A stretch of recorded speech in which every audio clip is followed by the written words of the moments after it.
On a crisp autumn night, hundreds of people gather at a Michigan farm for a huge Halloween bash. It's a chaotic kind of scene. There were drugs being consumed, of course, a lot of alcohol. Really fun, exciting, a little dangerous. But it proves too dangerous for one young woman. All of a sudden, she's gone without a trace. We were all looking for her. But even as the community comes together, we ask that you bring our daughter and our friend, the relative, back to us. And the missing girl's family pleads for her safe return. We just want to know where she is. Just please think of it if it was your sister.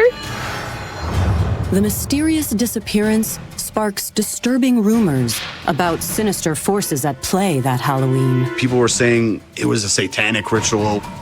And a tiny farming town fears that terror stalks its fields. Any parent's worst nightmare, and this is not supposed to happen in small-town farm country USA. Monday, October 27th, 2014. It's 4 days before Halloween, when Chelsea Bruck's mother calls the Monroe County Sheriff's Department and reports her daughter missing. Chelsea had gone to a large Halloween party on October 25th, and she never returned home. And the 22-year-old isn't answering her phone either. It was unlike her not to return or not to call and use her cell phone to notify people where she was. She was fairly active on the social media, and her parents and other friends found it troubling. Once Chelsea is reported missing, sheriff's deputies descend on the property where the party occurred. It was an annual event. It's a farmstead which has quite a bit of acreage. Deputies find the ground littered with red cups, beer bottles, bits and pieces of costumes, ghostly reminders of the huge pre-Halloween bash. There were maybe 8 to 10 bands, maybe about 10 hours of musical entertainment. It's an event that Chelsea, her friends, and her entire hometown had looked forward to all year. The whole community gets, you have people come out in from out of town and everything. We're talking about 800 plus people. And the result had been a frenzied scene, lit by bonfires and scored by pounding drums and screeching guitars. My band, Pickaxe Preacher, we're thrash metal. We play real aggressive, real fast, screaming type stuff. It gets the crowd going, a lot of energy in the crowd when you play that kind of music.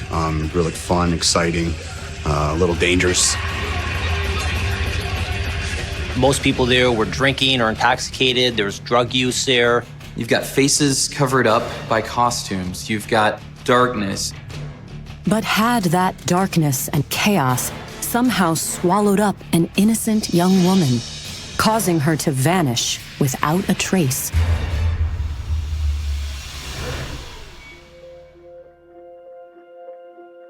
Born in 1992, Chelsea grew up in Monroe County in the tiny rural community of Maybe, Michigan.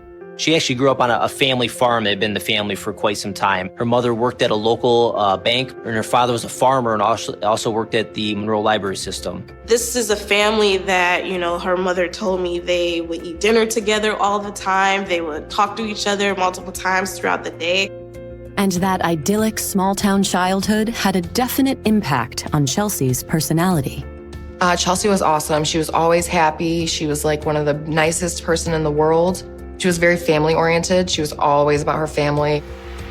After graduating from high school, Chelsea stayed in Maybe. She still lived at home with her mother and her father. While living at home, Chelsea saved up for college, working as a hostess at a restaurant outside the mall in the nearby town of Monroe. Chelsea's a small-town, normal, average American girl. She's never been in trouble before. She didn't use drugs. She did like to attend parties with her friends and have fun, though. And the biggest party in Monroe County, Michigan, was Mike Williams' annual Halloween bash. Cornfields and farmers surround me, so I can make a lot of noise. Everybody comes and joins in. Everyone always had a good time. People were always anticipating it. We all go there pretty much every year. Everybody has a great time. There were food trucks and a bonfire, but the main attraction was the music. It's always usually heavy metal. They have different shows. They have all different bands play, and he has fire dancers. He's always has something big going on. He always threw the best Halloween parties. And since 2014 was going to be his 10th annual bash, Mike was determined to outdo himself. I actually took a week off work prior just to get ready, just getting the tents delivered and getting the porta johns delivered. It's just a lot of work. Mike wasn't the only one working hard in the days before the bash, though. Chelsea had also put in long hours preparing for the party. She had worked on her costume, which was a poison ivy costume, one of the villains from Batman, for approximately 6 weeks. Painstakingly sitting in front of the TV every night, according to her mother, sewing each leave on. And finally, on the night of October 25th, everything was perfect. And yet, for all her hours of preparation, excitement, and anticipation, Chelsea almost misses the Halloween party she's been waiting for all year. Her ride got stuck at work. She had to find a ride there, and she had a little difficulty doing that. She spends several anxious minutes on her phone. She texted and called a couple friends at the party, and eventually one of those friends left the party that she was already at and came and picked up Chelsea to bring her to the party. And by the time she does finally arrive, the party is packed. The turnout this year had gone viral, apparently. There was an invitation sent out to Facebook, and it just kind of blew up. They had as many as 800 people at this party where they expected maybe half that many people. And as a result of that, there were a lot of people who didn't know each other. And even friends have trouble finding one another in the crowd. Everybody pretty much showed up in costume, which was awesome. The crowd is so enormous that the organizers struggle to keep things under control. And I don't think that Mike Williams was expecting this large of a party. I did have security. We had walkie-talkies. We were in constant communication with each other. But as the hours pass, the music's relentless beat, the alcohol, and the anonymity of the masks and costumes combine to create an atmosphere, at least among some in the crowd, that anything goes. It was somewhat out of control, crazy, it was loud, it's dark, people intoxicated under the influence of drugs and alcohol. And in the middle of that chaotic crowd is Chelsea. I did see Chelsea that night. We hung out for a little while. Despite her late arrival, Chelsea appears to be having a great time.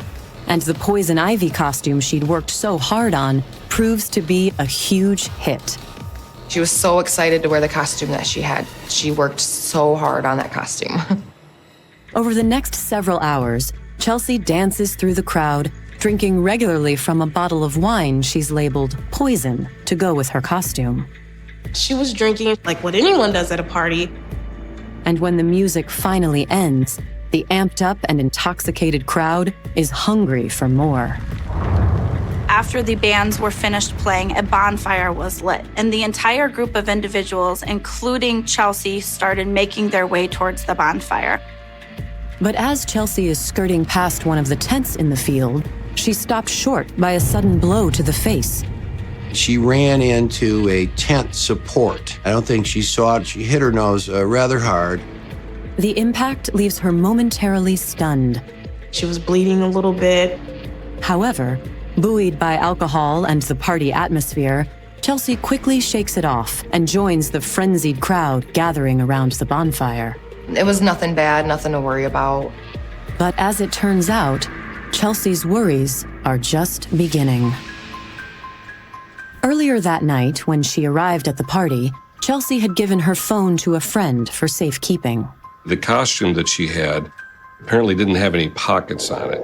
And at around 2:30 in the morning, as the bonfire's flames begin to sputter and the party breaks up, Chelsea can't find the friend with her phone or the friend who gave her a ride earlier. There was some miscommunication, and ultimately all of the friends that were at the party left, thinking that Chelsea was with somebody else. And so by about 3 o'clock in the morning, Chelsea found herself alone. She began asking people for their telephone so she could call for a ride. She was unable to get a ride from anybody. And when she reaches the gravel road that leads back to the farm, she decides to try and hitch a ride from the handful of stragglers leaving the party. She began to walk down the roadway. She doesn't get far before the glare of headlights approach, and Chelsea turns and waves. But will it be the rescue she hopes for? Or is Chelsea's bad night about to take a terrifying turn? Coming up, could Chelsea have been kidnapped? Someone mentioned sex trafficking. Or are darker forces at work? People were saying it was a satanic ritual. On Monday morning, October 27th, 2014, Chelsea Bruck's mother called the Monroe County Sheriff's Department and reported her daughter missing. This was a average 20-something-year-old girl going to a Halloween party, and all of a sudden she's gone without a trace. She had actually planned to spend the night at a friend's house, so when she didn't come home on Sunday, it wasn't particularly concerning. By late afternoon or early evening, Mrs. Bruck noticed that she still wasn't home, and she did become a little concerned. It wasn't like Chelsea to not let anyone know where she was going. We all were kind of wondering what was going on. Sheriff's deputies immediately searched the farm where the Halloween party had been held. It was kind of our ground zero there. We did a intense search of that, just looking for any evidence of Chelsea, where she may have gone. We did not find anything, no evidence. The investigators also spoke with the party organizer who lived on the property. I don't think anything I gave them was really of much help besides just the information about the party itself. And the more the investigators learned about the massive Halloween party, the more they realized what a daunting task they faced. This was a difficult investigation right from the get-go. Number one, like I said, we had anywhere from 600 to over 1,000 people there. A lot of people had costumes on. The investigators tried their best, though. They spent most of Tuesday talking to people who'd responded to the original party invite or posted about it on social media. We just started to try to speak to other people that were at the party and get an idea of if they saw Chelsea, if they had any idea where she may have gone. Unfortunately, few partygoers saw anything suspicious. There's like 800 people there. I mean, how are you going to know what happened? Your best friend could have been standing next to you and you didn't know it because they could have had a mask on. The investigators did hear plenty of rumors, though. Someone mentioned sex trafficking. We are right in the middle of Toledo and Detroit, so it's really, really big in our area. So that was very possible that maybe someone just picked her up. And then there were the rumors that took an even darker turn. People were saying, it was a satanic ritual that we burned her alive. Was it possible Chelsea had been some sort of human sacrifice? The investigators did follow up on the rumors. And they actually searched my bonfire. I mean, it was pretty intense. But there was no evidence of human remains in the ashes, and no sign of Chelsea in the woods and fields surrounding the farm, despite an exhaustive effort organized by her family. Any parent's worst nightmare, and this is not supposed to happen in small town farm country USA. They mobilized more than 1,000 residents of the community to go out and search field by field. We were all concerned, and as soon as we figured out that she was missing, we were all looking for her. And in addition to helping with the search, the community organized a candlelight vigil to pray for Chelsea's safe return. We ask that you bring our daughter and our friend, a relative, back to us. But would their prayers be answered? On the 29th, 2 days before Halloween, the investigators finally got what they hoped was a promising lead. There was a composite sketch that was made of someone who they believed was the last person that anyone had seen with Chelsea Bruck. That was provided by a vendor for band merchandise, and he actually had saw the male in the sketch leaving the party with Chelsea. The sketch was immediately released to the media. We published it, and law enforcement had hundreds of tips coming in trying to figure out who this mystery person was. Chelsea's mother also put up thousands of flyers. She would go everywhere and just drop stacks and try and get you to pass them out to people that were walking, put them in your windows. You couldn't go into a business in Monroe County without seeing Chelsea's face. Halloween came and went. And then Thanksgiving, Christmas, and New Year's. They were still actively investigating, but not that many details came out during this stretch of time. Her family, meanwhile, they were still holding out hope. We just want to know where she is. Just please think of it if it was your sister. And then, after months of uncertainty, it looked as if the family's persistence and the massive blitz of publicity might finally pay off. It was late March 2015, 5 months after Chelsea's disappearance, and two men were scrounging scrap metal at an abandoned industrial site a few miles from where the Halloween party had been held. It's got several buildings on the property. They were kind of moving things around inside this building. But in their hunt for things to recycle, the scavengers came across something surprising. The guys found a green leafy costume and a wig. Puzzled, the two men left the wig and leotard where they found it. They did not realize the significance of the costume. But about a week later, on April 5th, one of the scavengers came across one of the flyers featuring Chelsea in her poison ivy costume. He noticed a resemblance with the costume that he had located in the building, and that's why he contacted the police and alerted them to what he had discovered. We obviously collected his evidence and we sent it to the Michigan State Police Crime Laboratory. They are the ones that process evidence for us in cases. And they were able to tell us upon swabbing the costume for DNA that Chelsea Bruck's DNA was on there. But the crime lab found more than just confirmation that the costume was Chelsea's. There was a DNA of an unknown male. And the condition of Chelsea's leotard provided a chilling clue to just how the mystery DNA had gotten there. Both straps of the leotard and the crotch of the leotard were completely severed. That kind of put thoughts in everyone's head. The condition of the leotard certainly suggested a sexual assault. But who was the sexual predator who'd assaulted Chelsea? Hoping for a clue to his identity, the investigators took the mystery DNA sample and entered it into CODIS, the FBI's combined DNA index system. CODIS is a nationwide databank containing DNA information from anyone who's ever been convicted of a major crime in the United States and people whose DNA becomes part of the system for whatever reason. After almost 6 anxious months, would the authorities finally have a name to go with the mystery man in the composite sketch? The person's DNA that was recovered from Chelsea's costume was not in the CODIS system. We have a DNA sample, but we do not have a name to go with it. It was a crushing disappointment for the investigators, and it wouldn't be the last.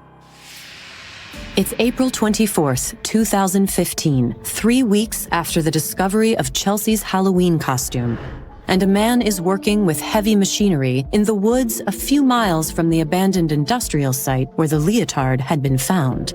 He planned to build a residence there. He was in the process of putting fill dirt in. But when the truck arrives with the dirt, the construction hits a snag.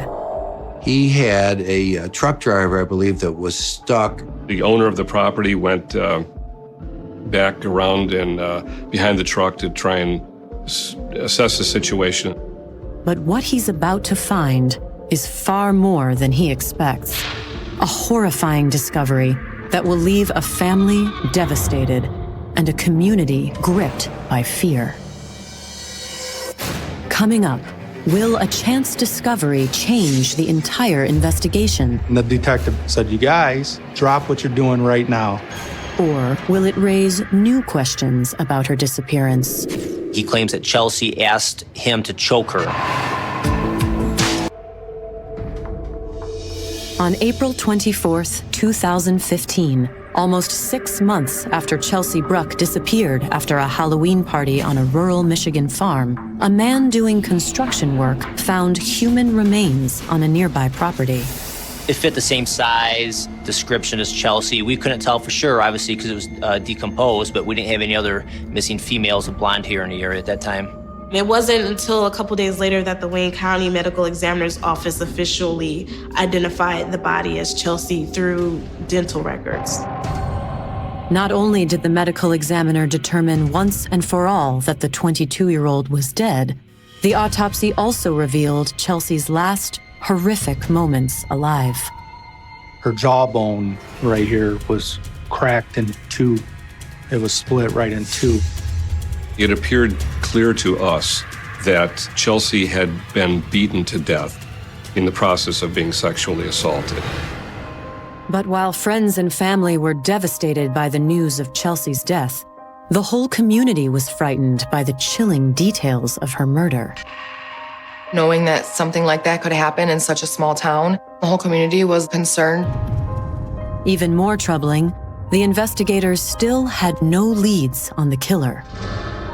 There was no DNA or other trace evidence discovered on the body itself. And in the weeks and months that followed, the case went cold. By July 21st, 2016, it had been more than a year and a half since Chelsea's murder. Everybody's thinking, are we ever going to get any answers? No one knew who possibly could have done this.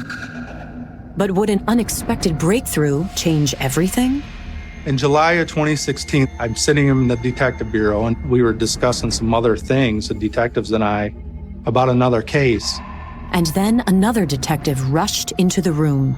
She kind of cut us off and said, "You guys, drop what you're doing right now. We just got a DNA hit on the Bruck case." The DNA matched a man who'd recently been arrested on an unrelated charge, 27-year-old Daniel Clay.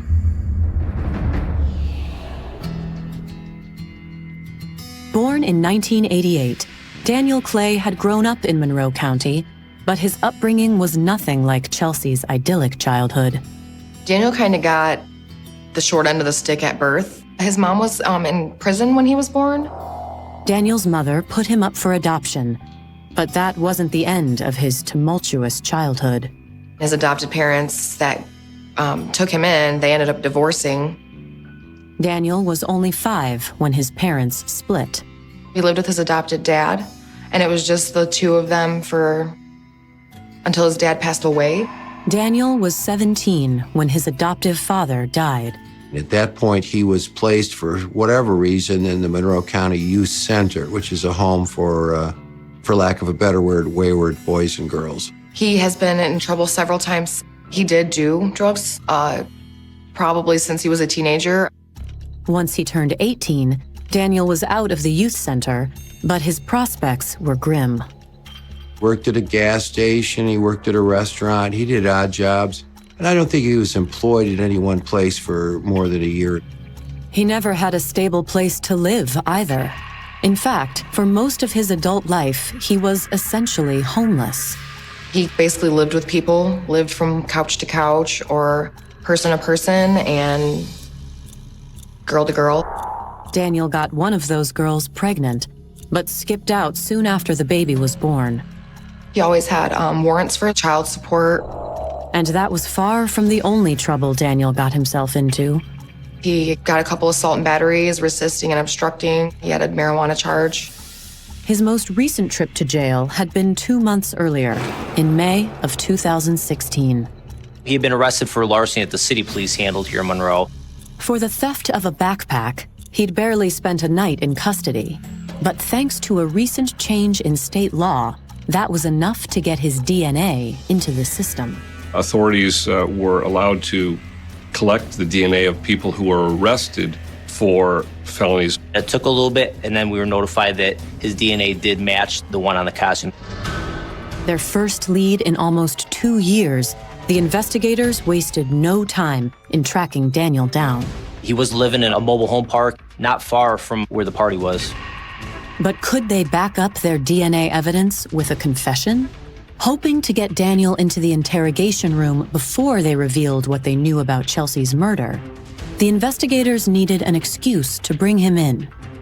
And thanks to Daniel's troubled past, they had no problem finding one.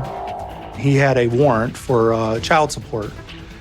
So we were going to use that child support warrant to arrest him and bring him in. And on July 22nd, everything was in place. We had 2 deputies that went up, knocked on the door for probably 15 to 20 minutes. Daniel didn't answer, though. He went out the back. Daniel Clay tried to run, but was ultimately apprehended by deputies that were behind the residence. The deputies placed Daniel in the back of a cruiser and drove him to the Monroe County Sheriff's Office. He was under the assumption at that time that he was just being arrested for his child support warrant. But after the investigators booked Daniel on the child support warrant, they sat him down for questioning and slowly, over the course of the interview, turned to the night of the Halloween party. Have you ever heard of Chelsea Brock? Yeah, it's all over the news and stuff. We told him that his name came up as attending the Halloween party that Chelsea went missing from. Although, according to Daniel, he hadn't stayed long. So you left at 10 o'clock or 11. Were you by yourself? Did you leave with anyone? I was by myself. Did you ever see Chelsea? Not that I know of. Like, I don't know who she was, so, you know, someone like that is just not going to stick out to me. Like, you know how many people were at that party? What we do is we try to lock someone in a time frame into a story. And then, once Daniel had told the investigators his version of what happened that night, the questioning took a confrontational turn. What if I told you that your DNA was on her? He was adamant that he had no contact with her, that he didn't know her, that he never saw her. I will actually show you, all right, what I have from the crime lab, okay, all right? And I'm telling you that your DNA is on there. I have no idea how. So we need to figure out how it got there. I have no idea. Daniel quickly took advantage of the opening the investigator had offered. It was a little turning point where maybe he did have sex with somebody in the back of a car at a party that night. I honestly don't think it was her that I had sex with. But it's a possibility. Well, you said I'm saying it could be. I remember having sex with her, but she wasn't blonde. She had dark hair. Wasn't Chelsea blonde or something? She was wearing a wig. Oh, I didn't know that. But even if it had been Chelsea in the back of the car, Daniel denied killing her. She was fine and breathing when I left her. She got out of the car and walked away. Although by then, the investigators were growing tired of Daniel's denials. Look at me. Look at me. No. Look at me. I didn't do anything. You had no intent. I had sex with Daniel. I was wasted. You had no intent. You had no intent to hurt her. I understand. But we need to do this. I know we need to do this right now. You had no intent. You understand? Yeah. After insisting for a little bit that he wasn't sure how that happened and he had nothing to do with it, Mr. Clay then kind of broke down. And as he broke down, his story changed again. He says, I remember this chick walking down the side of the road, so I pulled over. Yeah, I say to you. I said, I'm going. And like, you want to come with me? She's like, let's go. Although, according to Daniel, Chelsea had been looking for more than just a ride home. Daniel Clay claims that Chelsea wanted to have sex. Daniel said that he'd driven Chelsea a few miles down the road and pulled over in a secluded spot. They get in the back seat of the car. They begin to have sex. Wild sex, according to Daniel. She did get freaky. Explain to me freaky. Like biting me and smacking me, and I was choking her and smacking her. It was what Chelsea wanted, according to Daniel. He claims that Chelsea asked him to choke her. But Daniel said that somehow, in the midst of the encounter, things took an unexpected and tragic turn. We were for a minute, and then she kind of stopped, and she went limp. I'm like, you know, and I started tapping her face, and but then I guess I choked her too hard or something. I wasn't even choking her that hard, I didn't think. He pulls her out of the car. He tries to perform CPR. She didn't respond, nothing, like there was no pulse. Chelsea Bruck was dead. And according to Daniel, he was panicked. Daniel Clay said that he was intoxicated by drugs and alcohol, he wasn't thinking right, and decided to get rid of the body. He never considered taking her to the hospital, but he just began to drive around. And he eventually just, while driving around, he came across an area where he had previously went for drives to smoke marijuana and decided that would be the place to get rid of the body. You pull her out of that car and you put her in that place. What happened then? I sat there, I cried my ass off for like 20 minutes. Daniel's confession fit with much of what the investigators already knew, but not everything. He never described how the injuries occurred to Chelsea's face. And the discrepancy between Daniel's confession and what they knew about the extent of Chelsea's injuries was more than enough for the authorities to charge him with murder. There's more to what Daniel Clay told us that happened that night. Coming up, Daniel tells the rest of his story from the witness stand. He thought maybe she just passed out on him. But can the defense explain Chelsea's horrific injuries? The fractures to the skull could well have been caused after death. May 8th, 2017, 28-year-old Daniel Clay went on trial at Michigan's Monroe County Courthouse for the murder of Chelsea Bruck. The courtroom was packed. This was a girl who was well loved by the community. She had a lot of friends. We all just wanted to know what he said in that interview room and hear what he had to say.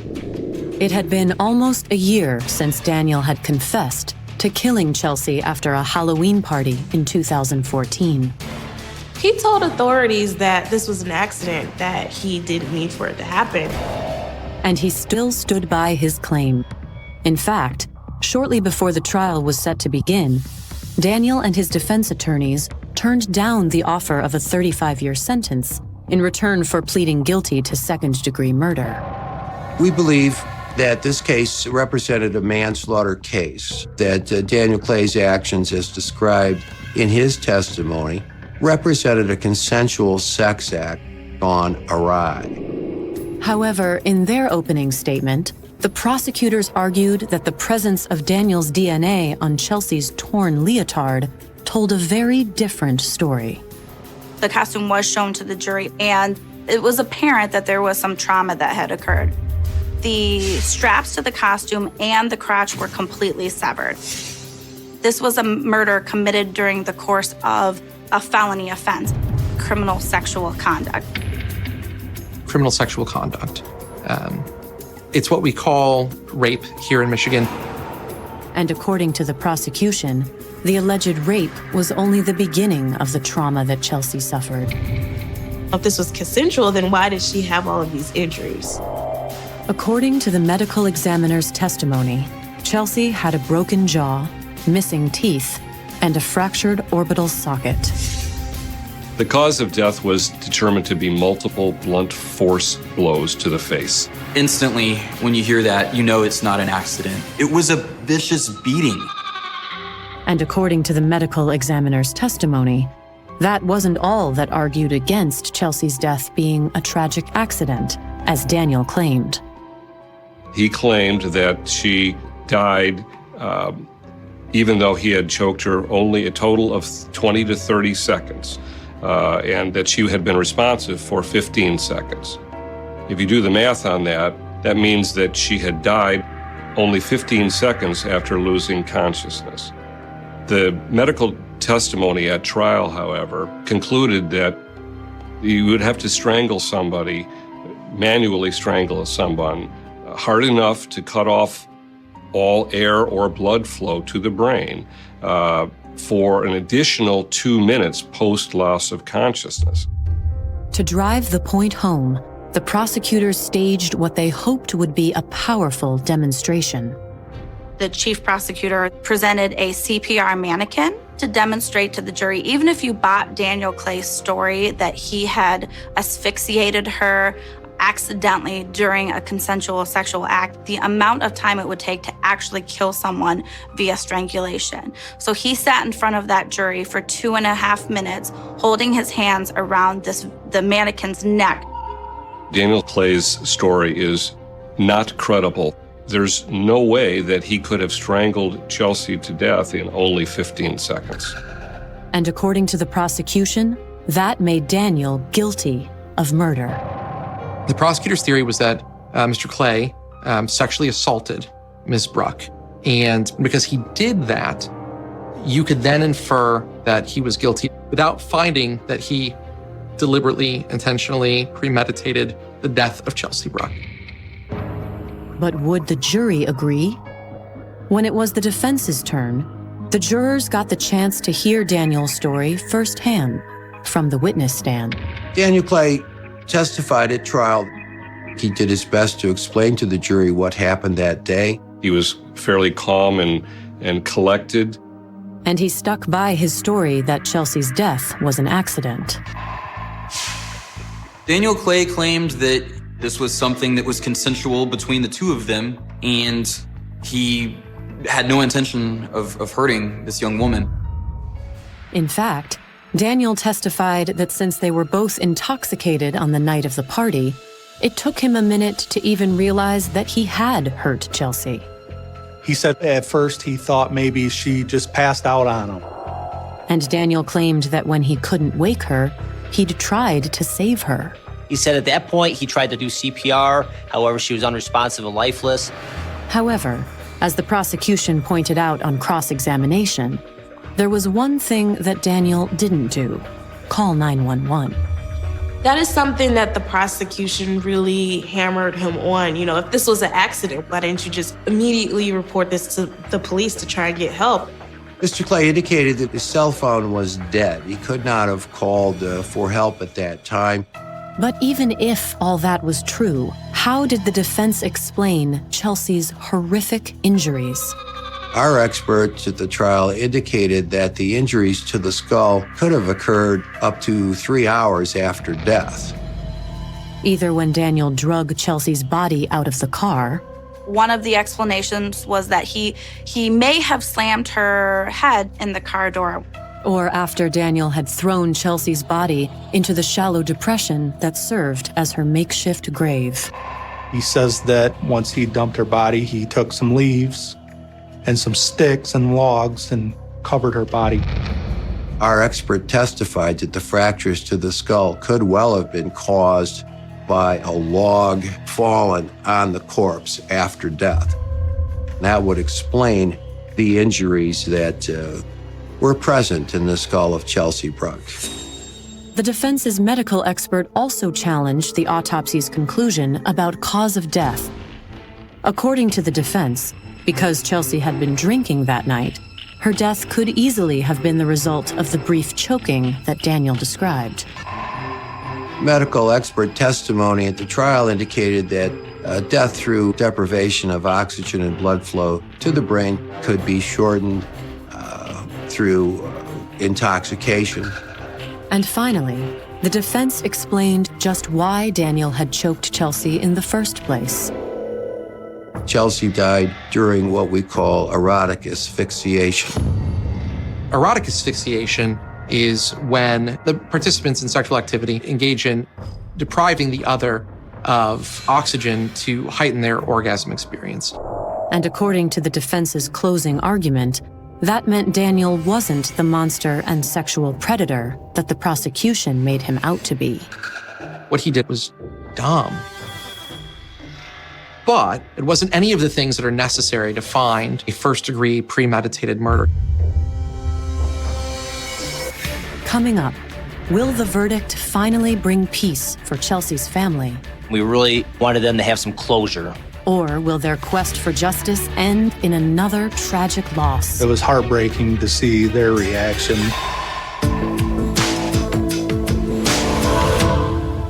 May 16th, 2017, the jury announced that they had reached a verdict in the trial of Daniel Clay. The 28-year-old was charged with the murder of Chelsea Bruck after a wild Halloween party in 2014.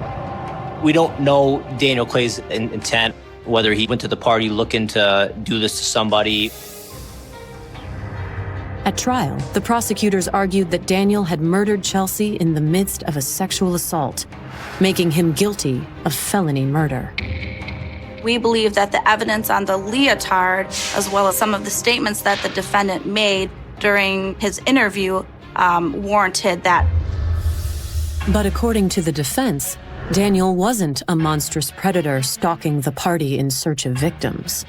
Instead, his attorney told the jury that Daniel was simply a drunken kid, guilty of nothing more than negligence and bad judgment.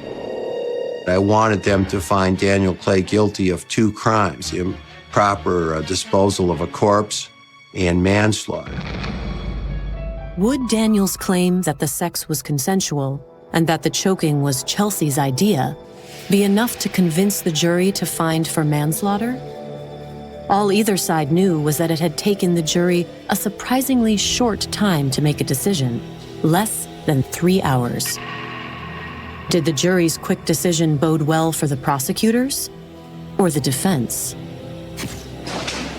We, the jury, find as follows: felony murder, guilty. Count 2, concealing the death of an individual, guilty. The jury found Mr. Clay guilty of felony murder.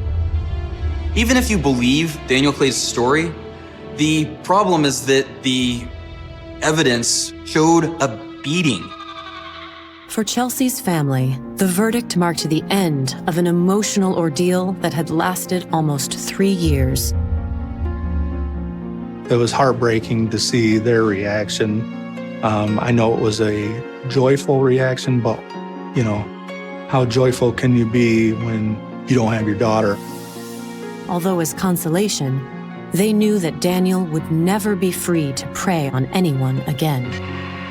In Michigan, a conviction for first-degree felony murder calls for a mandatory life sentence without the possibility of parole.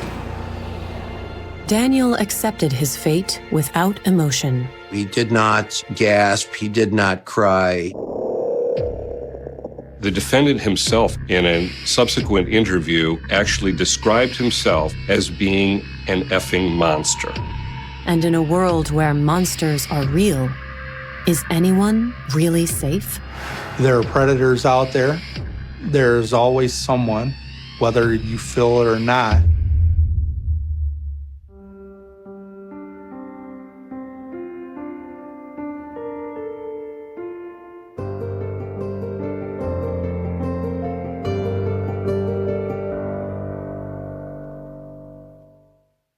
Our gut instinct did tell us that something wasn't right. There are moments in a crime when everything appears ordinary until the final few seconds. The morning of July 18th, 1989, was one of those moments. Rebecca Schaefer was 21 years old, a young actress whose career was beginning to move beyond the television role that had made her recognizable to millions of viewers. She was at home in Los Angeles, waiting for a script connected to an audition for a major film opportunity.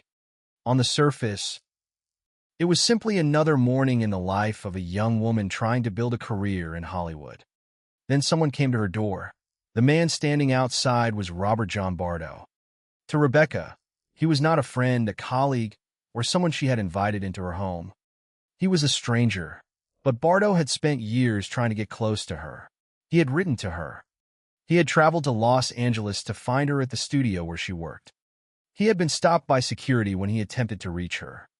He had returned again, this time carrying a knife, and had once more been prevented from approaching her. Those earlier incidents had not ended his fixation. They had only delayed it. By the morning of July 18th, Bardo knew where Rebecca lived. He had obtained her address through a private investigation company in Tucson, Arizona, paying approximately $250 to have the information located. The address was not something he had discovered by chance. It had been deliberately sought out. And now he had traveled from Tucson to Los Angeles by Greyhound bus. He carried a Ruger GP 100.357, a weapon that, according to the information surrounding the case, he had obtained with the assistance of his brother. Somewhere in Los Angeles, Rebecca Schaefer was waiting for a script. Somewhere nearby, a man who had been obsessed with reaching her was moving toward her home. The distance between those two facts was only a few minutes. At approximately 10:15 that morning, Rebecca opened the door. The encounter that followed ended her life. Robert John Bardo shot her at the entrance to her home. Rebecca died at 21 years old. There was no long confrontation described in the available account. No complicated chain of events that needed to unfold over hours. There was simply a door, a visitor, and the sudden end of a young woman's life. But to understand why that moment happened, it is necessary to move backward. Because the story of Rebecca Schaeffer's murder did not begin on July 18, 1989. It began years earlier, with the growing attention of a young man who had difficulty separating admiration from possession and public visibility from personal access. And it also began with a society that had not yet developed the legal language or protections that exist today for stalking and the misuse of personal information. Rebecca Lucille Schaeffer was born on November 6, 1967, in Eugene, Oregon. She began working as a model while she was young before moving into acting. Her career brought her to television, and in 1986 she became widely known for playing Patty Russell on the CBS sitcom My Sister Sam. The program ran from 1986 until 1988, and the role gave Schaeffer a public identity that extended far beyond the people who knew her personally. By 1989, however, she was no longer simply the young actress audiences recognized from television. She was trying to expand her career and pursue opportunities in film. One of those opportunities involved an audition connected to The Godfather Part 3. That detail matters because it places Rebecca's final morning within the context of an ordinary professional ambition. She was not expecting danger. She was expecting a script. She was a young actress preparing for the next stage of her career, unaware that someone who had followed her for years had transformed his fascination into a plan to find her privately. Robert John Bardo, born in 1970 and living in Tucson, Arizona, had developed fixations on famous young women before Rebecca Schaeffer became the focus of his attention. One of the earliest figures associated with his obsession was Samantha Smith, the young American who became internationally known for her peace activism and for writing to the leader of the Soviet Union. After Smith died in a plane crash in 1985, Bardo's attention shifted toward other famous women, eventually including Schaeffer. He began sending letters to Rebecca. At first, such behavior could be mistaken for the actions of an overly enthusiastic admirer. Letters from fans were not unusual for a young television actress. The distinction was not necessarily visible in the beginning. It emerged through persistence, escalation, and the refusal to remain at a safe distance. In 1987, Bardo traveled to Los Angeles because he wanted to meet Rebecca at the studio where My Sister Sam was filmed. He arrived carrying flowers and a teddy bear approximately 5 feet tall. He wanted to give them to her, but the studio's security personnel prevented him from reaching her. The boundary was clear. Rebecca was not available to him simply because he wanted to meet her. Yet Bardo did not accept that boundary. Approximately 1 month later, he returned to the studio. This time, he brought a knife.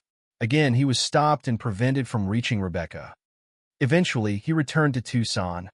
For a period, his attention shifted toward other well-known young women, including singers Tiffany and Debbie Gibson. But Rebecca remained part of his fixation. The earlier encounters now appear especially disturbing because they reveal a pattern that would become central to the case. There had already been an attempt to cross the boundary between a public figure and a private individual. There had already been a journey across state lines in pursuit of a personal encounter.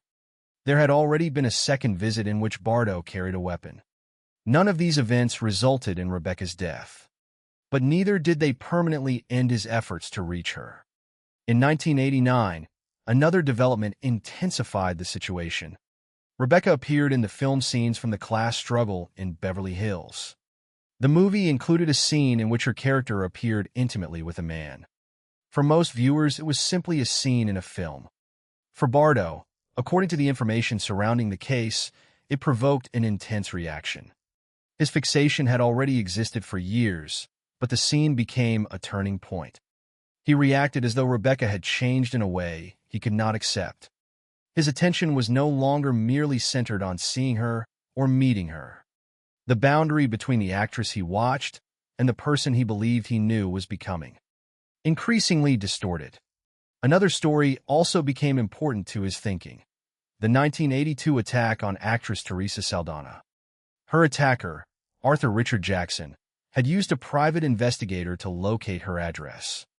Bardo knew about that case.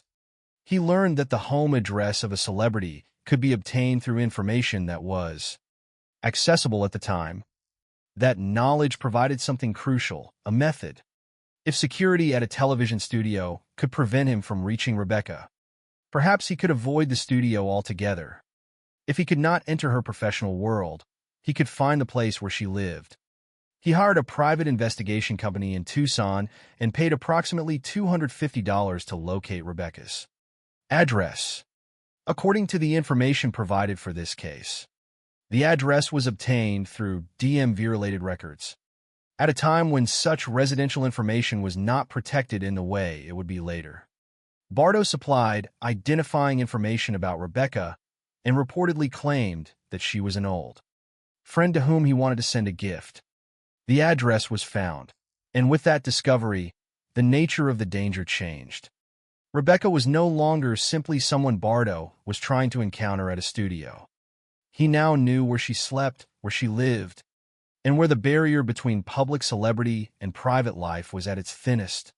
The front door of her home.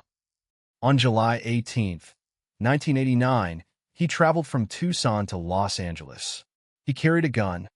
He located the area where Rebecca lived and sought confirmation that she was actually there. Then he went to her door. At approximately 10:15 in the morning, Rebecca opened it. We can understand the significance of that moment without inventing words that were never recorded.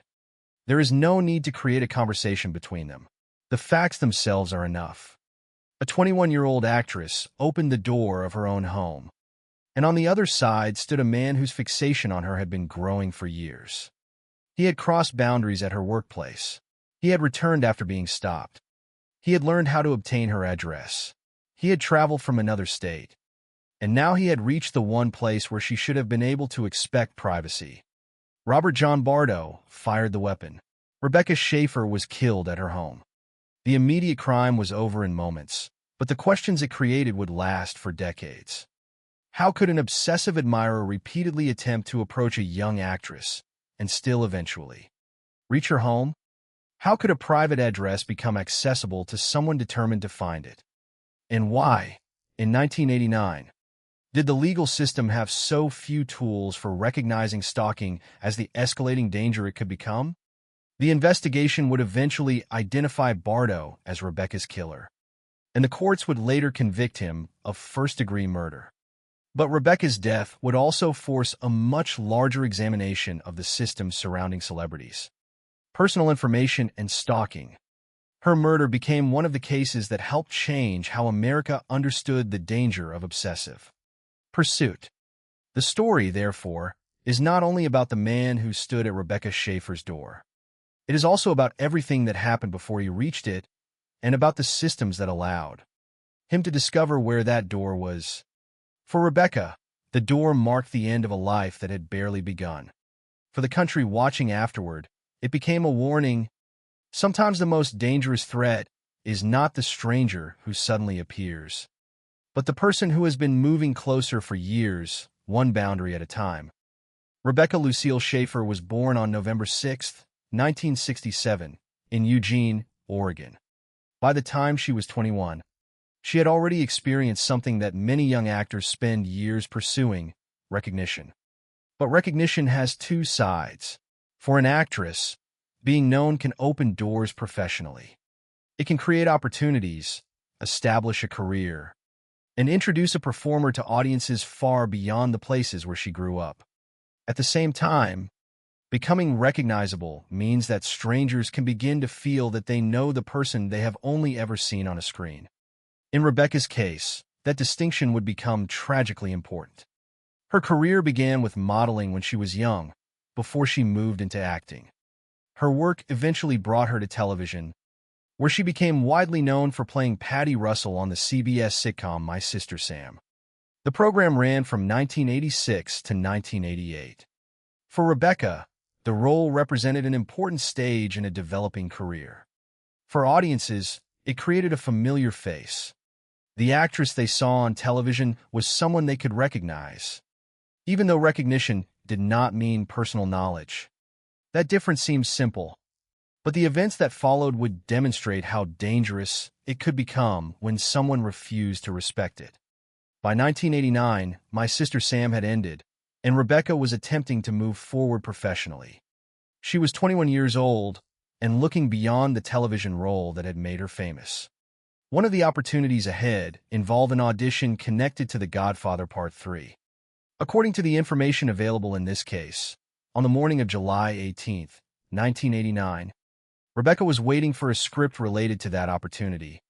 It is an important detail because it places her final hours within the ordinary rhythm of a young actress's professional life. She was waiting for work. She was preparing for another possibility. There was nothing about that morning that suggested that her career was about to end at the door of her own home. Yet while Rebecca was moving forward with her life, Robert John Bardo had been developing a very different relationship with the image of her. Bardo was born in 1970 and lived in Tucson, Arizona.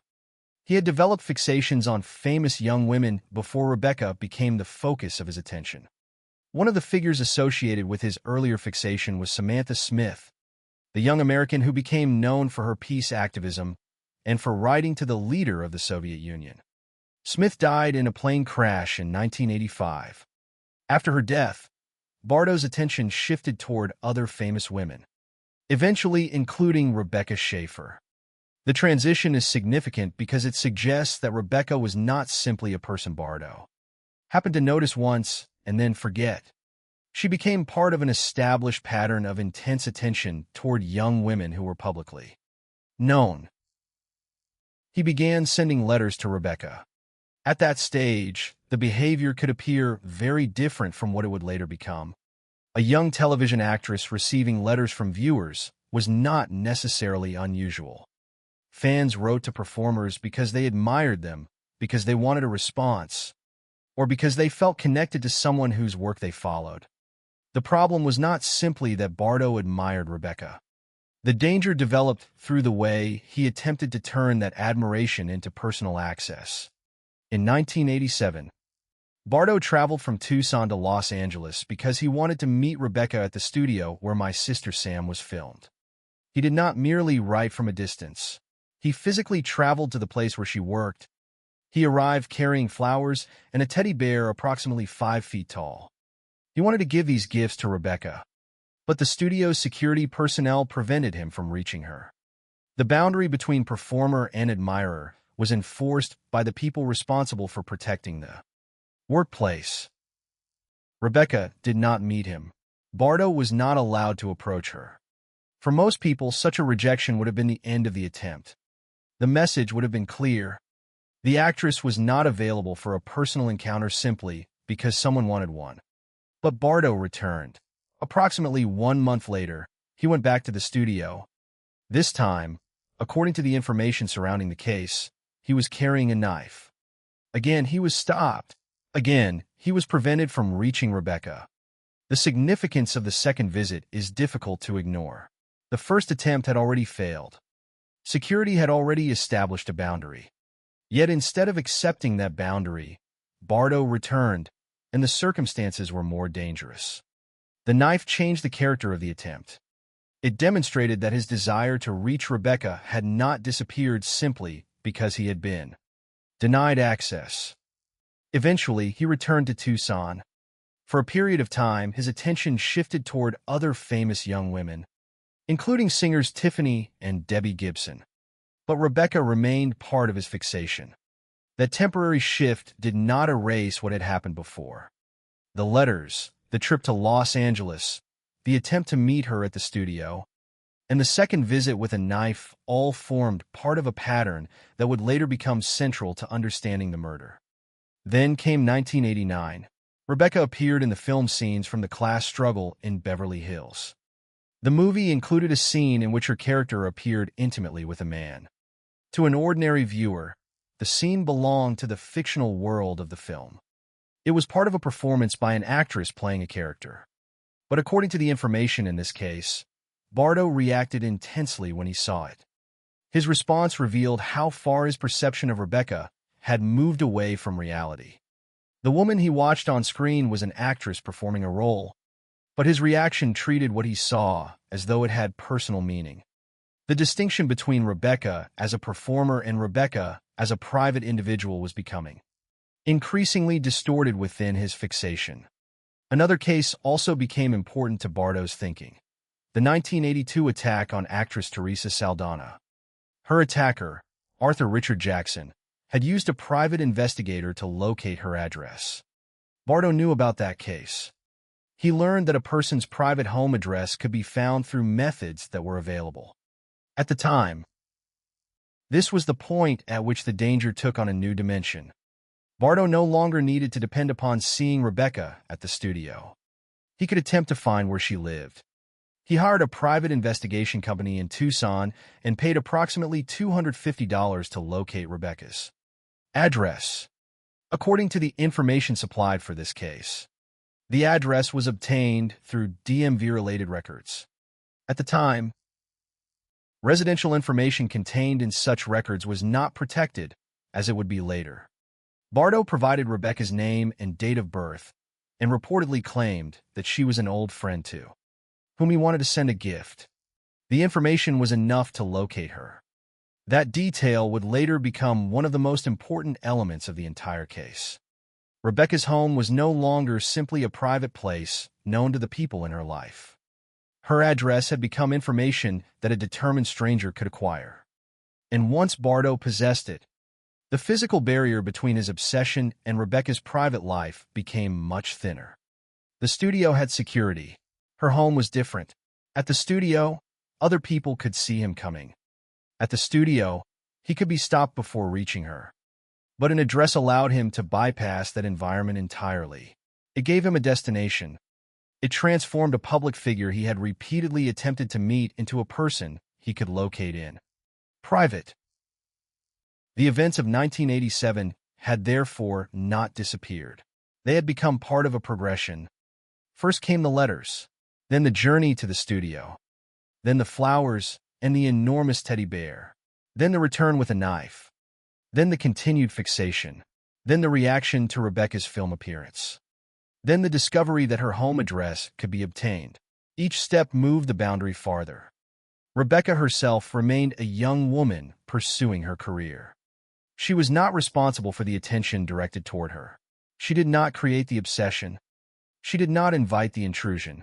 Yet by 1989, someone she barely knew had learned where she lived. The next step would be physical. Bardo would travel from Tucson to Los Angeles. He would carry a firearm. He would find the place where Rebecca lived and seek confirmation that she was there. And on the morning of July 18th, the years of letters, attempted meetings, and increasingly intrusive behavior would converge at one location: Rebecca Schaefer's front door. What had once looked like the behavior of an unusually devoted fan had become something far more dangerous. The difference was not measured by a single dramatic moment. It was measured by escalation. A boundary was crossed, then another, and by the time Rebecca opened her door that morning, the person standing outside was no longer merely someone who wanted to meet a television actress. He was a man who had deliberately found her private address and traveled there. The story of Rebecca Schaefer's murder would ultimately become a story about what happens when society fails to recognize that progression early enough. In 1989, the modern legal understanding of stalking had not yet fully developed. The warning signs existed, but the mechanisms for responding to them were limited. Rebecca's life would soon become the center of a case that changed that conversation. But before the laws changed, before the courtroom arguments, before the investigation exposed how her address had been obtained, there was simply Rebecca, 21 years old, an actress trying to move forward, waiting for a script that represented another opportunity, and somewhere outside the ordinary boundaries of her professional life, Robert John Bardo was already moving toward her. By 1989, Robert John Bardo's fixation on Rebecca Schaefer had already existed for several years. What made the situation dangerous was not one isolated act, but the progression from one boundary to another. He had written to Rebecca. He had traveled from Tucson to Los Angeles to find her at the studio where she worked. He had arrived carrying flowers and a teddy bear approximately 5 feet tall. When security prevented him from reaching her, he did not simply disappear from the story. He returned approximately 1 month later, this time carrying a knife. Again, security stopped him. Those events were important because they showed that Bardo was willing to move physically closer to Rebecca despite being denied access. Yet the most consequential development had not happened at the studio. It happened when Bardo began to understand that he might not need the studio at all. He might be able to find Rebecca somewhere security was less visible, somewhere she was not surrounded by colleagues and guards, somewhere she was simply living her private life. To understand that change, it is necessary to return to Bardo's earlier pattern of fixation. Born in 1970 and living in Tucson, Arizona, Bardo had previously developed intense attachments to famous young women. One of those figures was Samantha Smith, the young American known for her peace activism and correspondence with the leader of the Soviet Union. Smith died in a plane crash in 1985. After her death, Bardo's attention shifted toward other well-known young women. Eventually, Rebecca Schaefer became one of those figures. His interest in her developed through letters. At first, the behavior could be viewed from the outside as an extreme form of fandom. Rebecca was a television actress, and viewers knew her through her work. People wrote to celebrities. They sent gifts. They sometimes wanted to meet them. But there was a critical difference between admiration from a distance and a determination to enter someone's personal life. Bardo crossed that line when he traveled to Los Angeles to find Rebecca at the studio. The first trip involved flowers and a large teddy bear. The second trip, approximately 1 month later, involved a knife. Each visit demonstrated that the distance between Bardo and Rebecca was becoming something he intended to overcome. The studio's security personnel prevented him from reaching her. But the protection of the studio did not mean that Rebecca was protected everywhere. Bardo eventually returned to Tucson, and his attention temporarily shifted towards singers Tiffany and Debbie Gibson. Yet Rebecca remained part of his fixation. Then, in 1989, an event involving Rebecca's professional work became a significant turning point. She appeared in the film Scenes from the Class Struggle in Beverly Hills. The movie contained a scene in which her character appeared intimately with a man. For an ordinary viewer, the distinction between an actress and the character she portrays is straightforward. Rebecca was performing. The scene belonged to a fictional story.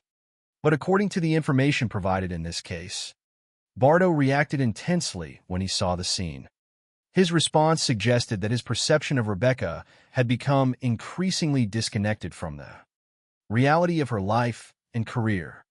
He reacted as though the actress he saw on screen had violated an expectation he had created for her.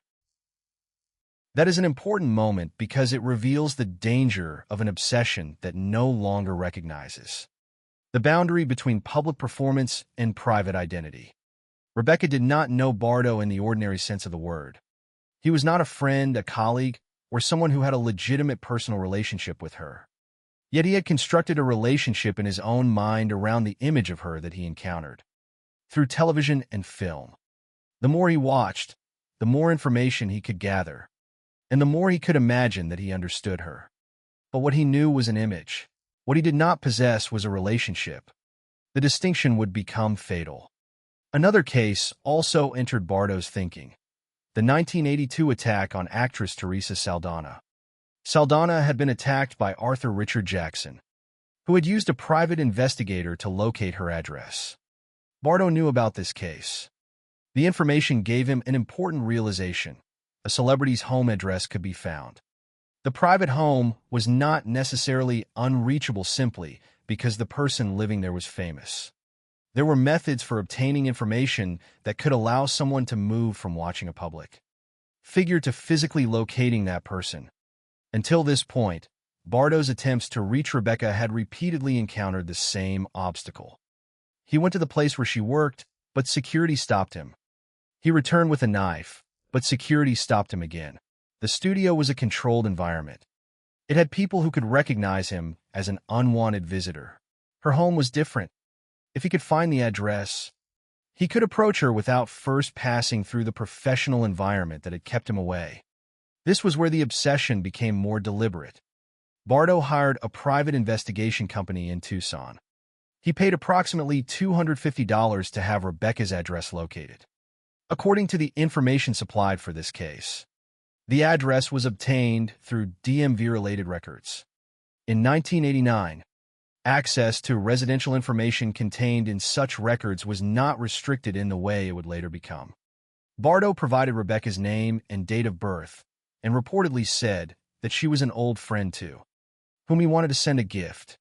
Through this process, the address was found. The significance of that discovery cannot be overstated. The information was not simply another fact about Rebecca. It was the location of her private life. Her address represented a boundary that should have separated the actress known to the public from the woman who lived away from cameras. Once Bardo possessed that information, the barriers that had previously protected Rebecca were weakened.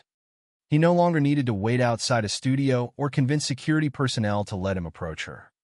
He could go directly to where she lived.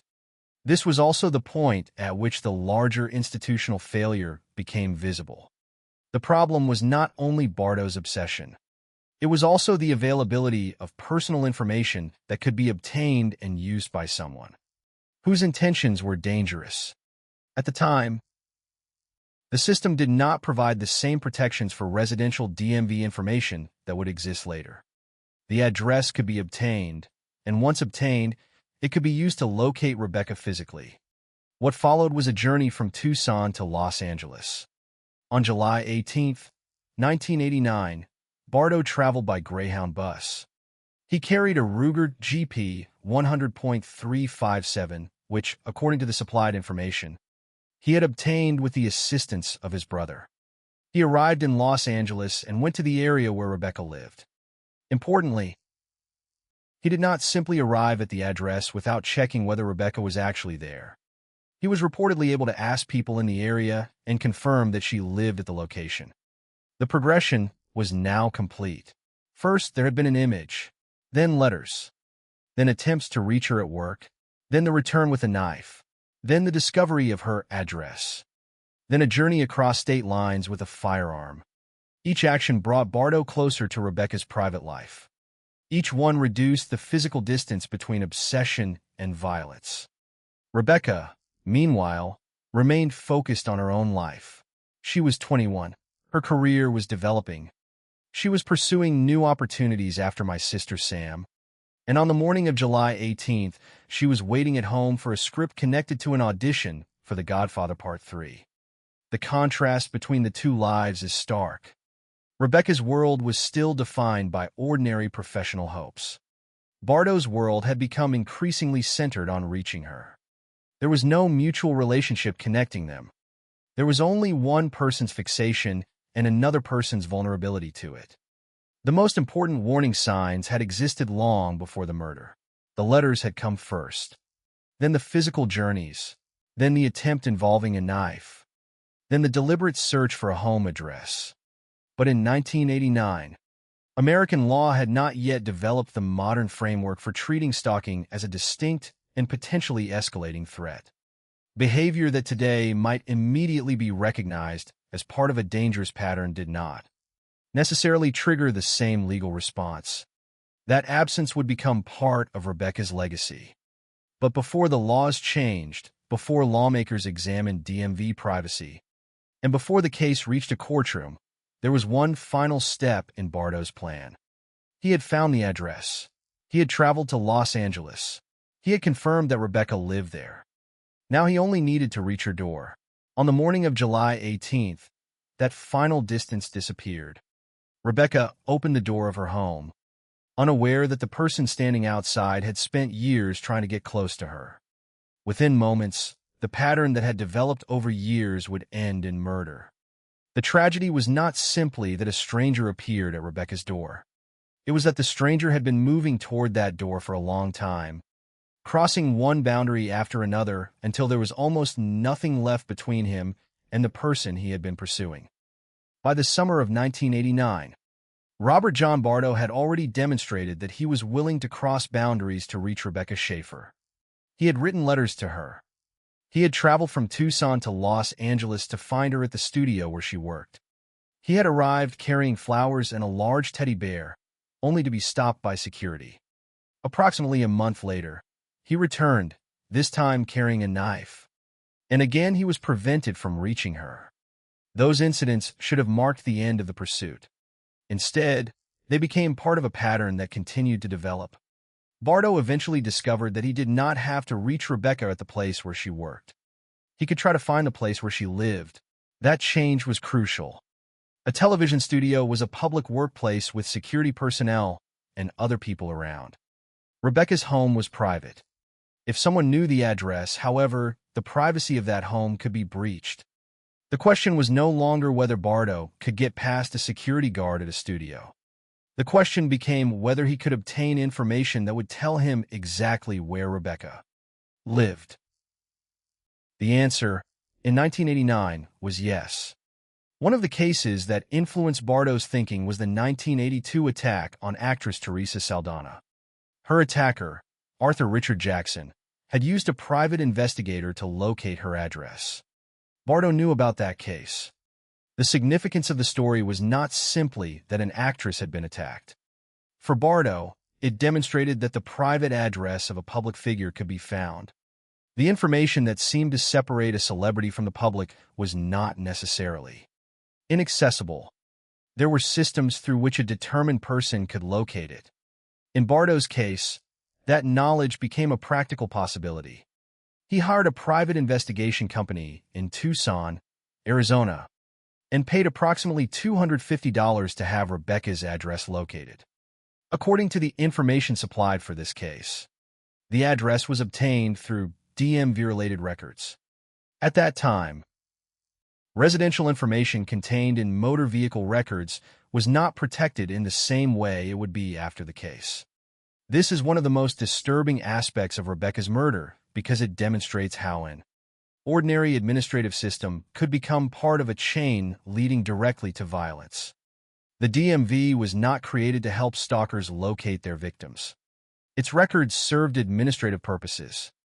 But when residential information could be obtained by someone determined to find a particular person, the same information could be transformed into a tool for intrusion. Bardo provided Rebecca's name and date of birth and reportedly claimed that she was an old friend to whom he wanted to send a gift. The address was located. With that information, the distance between Bardo and Rebecca changed dramatically. Until then, his efforts had been directed toward places associated with her public life. Now he had access to the location associated with her private life. The difference mattered. At the studio, Bardo had been visible. Security personnel had recognized him as someone who should not approach Rebecca and had stopped him. At her home, the protective environment was fundamentally different. The address did not merely tell Bardo where Rebecca was. It told him where the boundary between her public career and private existence could be crossed. It is important not to overstate what the available facts can prove about Bardo's thoughts at this exact stage.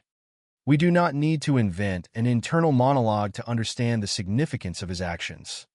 The sequence itself is enough. He had previously attempted to meet Rebecca. He had been denied access. He had returned with a knife. He had learned that her address could be found. He paid money to obtain it. Then he traveled to Los Angeles. These were deliberate actions, and together they created a clear path toward the eventual confrontation. The journey began on July 18, 1989. Bardo traveled from Tucson to Los Angeles by Greyhound bus. He carried a Ruger GP 100.357. According to the information surrounding the case, he had obtained the firearm with the assistance of his brother. The presence of the gun transformed the journey into something far more dangerous than another attempt to meet a celebrity. He was not merely traveling to a studio hoping to speak with an actress. He was traveling to the location of her private home while carrying a firearm. After reaching Los Angeles, Bardo went to the area where Rebecca lived. He was reportedly able to ask people nearby and confirm that Rebecca actually lived at the address he had obtained. That step is significant because it shows that the information he possessed was not simply stored away as a piece of paper. He used it to identify Rebecca's actual location. Once he had confirmation, he could proceed to the door. Meanwhile, Rebecca's life continued according to a completely different set of expectations. She was 21 years old. Her work on My Sister Sam had made her recognizable, but she was trying to develop beyond that role. Her career was still unfolding. She had appeared in scenes from the class struggle in Beverly Hills, and another opportunity was developing through an audition connected to The Godfather Part 3. On the morning of July 18th, she was waiting for a script related to that opportunity. The details are painfully ordinary. A young actress at home, waiting for professional material, thinking about the next stage of her career. There was no reason for her to expect that a man from Tucson, whom she had never known as a friend, was approaching her home. There was no ordinary relationship between Rebecca and Bardo that could explain his presence there.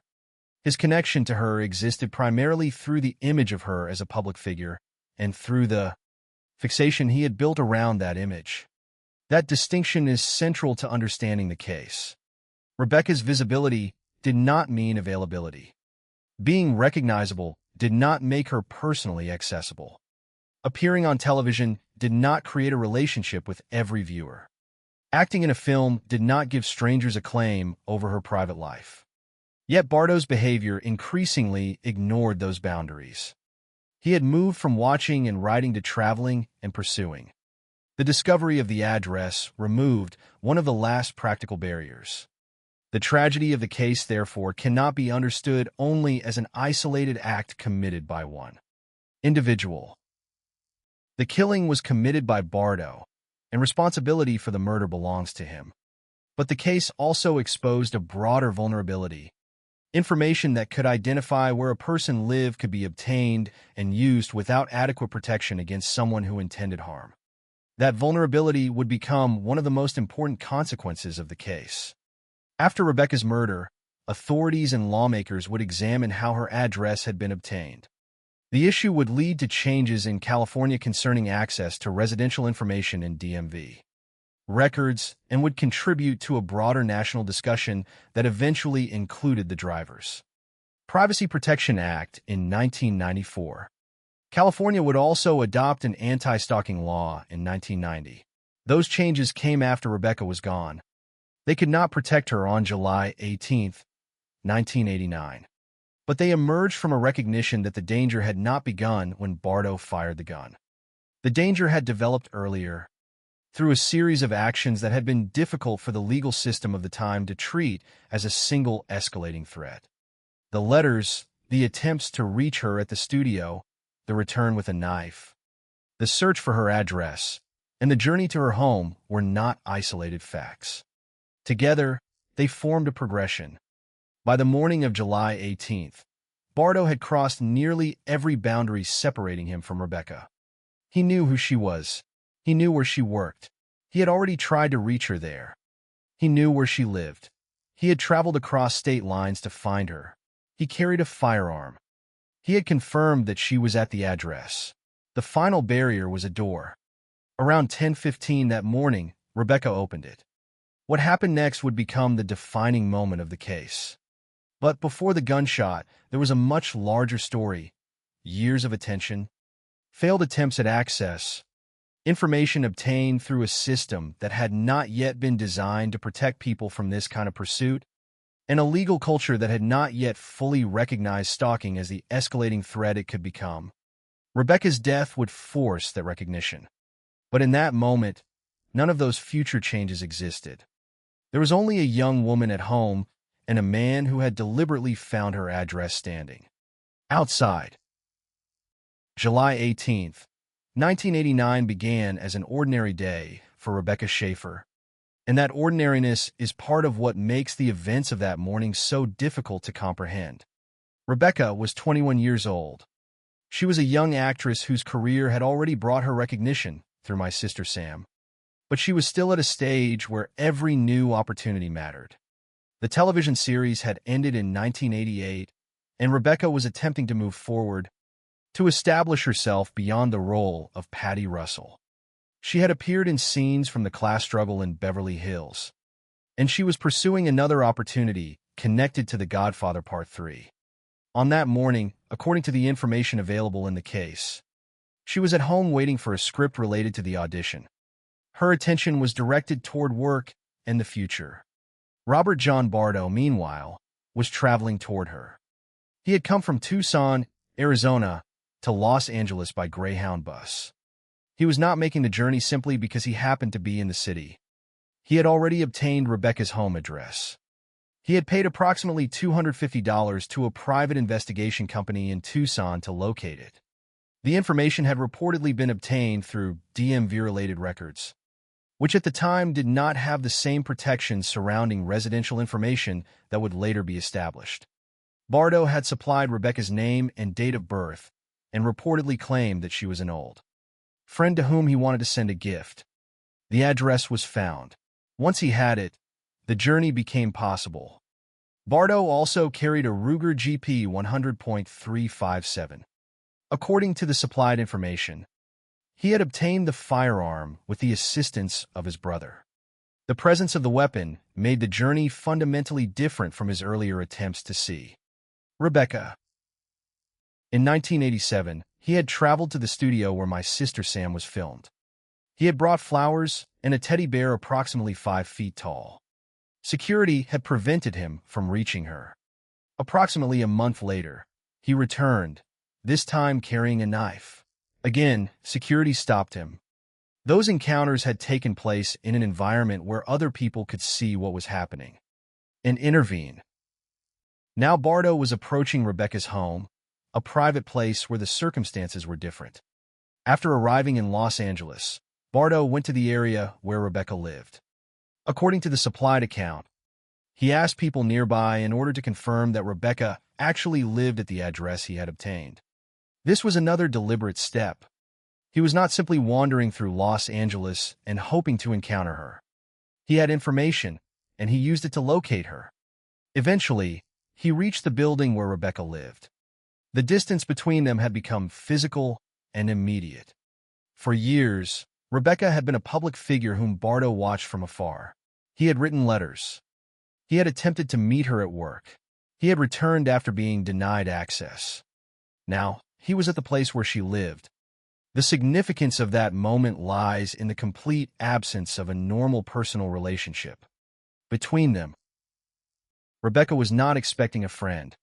Bardo was not someone who had been invited into her private life. His presence at her home was the result of an obsession that had crossed one boundary after another. Around 10:15 that morning, Rebecca opened the door. The information surrounding the case indicates that she was at home waiting for the script connected with her professional opportunity. The moment itself was brief. There is no need to invent a conversation between Rebecca and Bardo, because no such dialogue is contained in the material provided. What can be established is that Bardo stood at her door, Rebecca opened it, and he fired the weapon he had brought with him. Rebecca was shot and killed at the entrance to her home. She was 21 years old. The simplicity of those facts makes them more devastating, not less. A career that was still developing ended in a matter of moments. A person who had spent years building a professional identity was reduced, in the public record, to the victim of a crime that would become famous for the circumstances surrounding it. But Rebecca was more than the circumstances of her death. She was a young actress who had worked as a model, who had become known through television, and who was trying to build a future in film. The script she was waiting for that morning represented that future. Instead, the person who had spent years trying to reach her found her at home and ended her life. After the shooting, Bardo left the scene and began making his way back toward Arizona. One detail associated with his departure was the presence of a copy of The Catcher in the Rye. According to the supplied information, he threw the book onto the roof of a building while fleeing. Bardo later denied that this action was intended to imitate Mark David Chapman's killing of John Lennon. That detail became part of the broader record of the case, but it did not change the central fact. Rebecca had been killed at her home by a man whose fixation on her had been developing for years. The speed with which Bardo left Los Angeles would not prevent investigators from identifying him. The following day, July 19, 1989, he appeared in Tucson. His behavior attracted attention when people saw him running among traffic on a highway. Police were called, and Tucson officers apprehended him. During questioning, Bardo made statements concerning having shot someone in Los Angeles.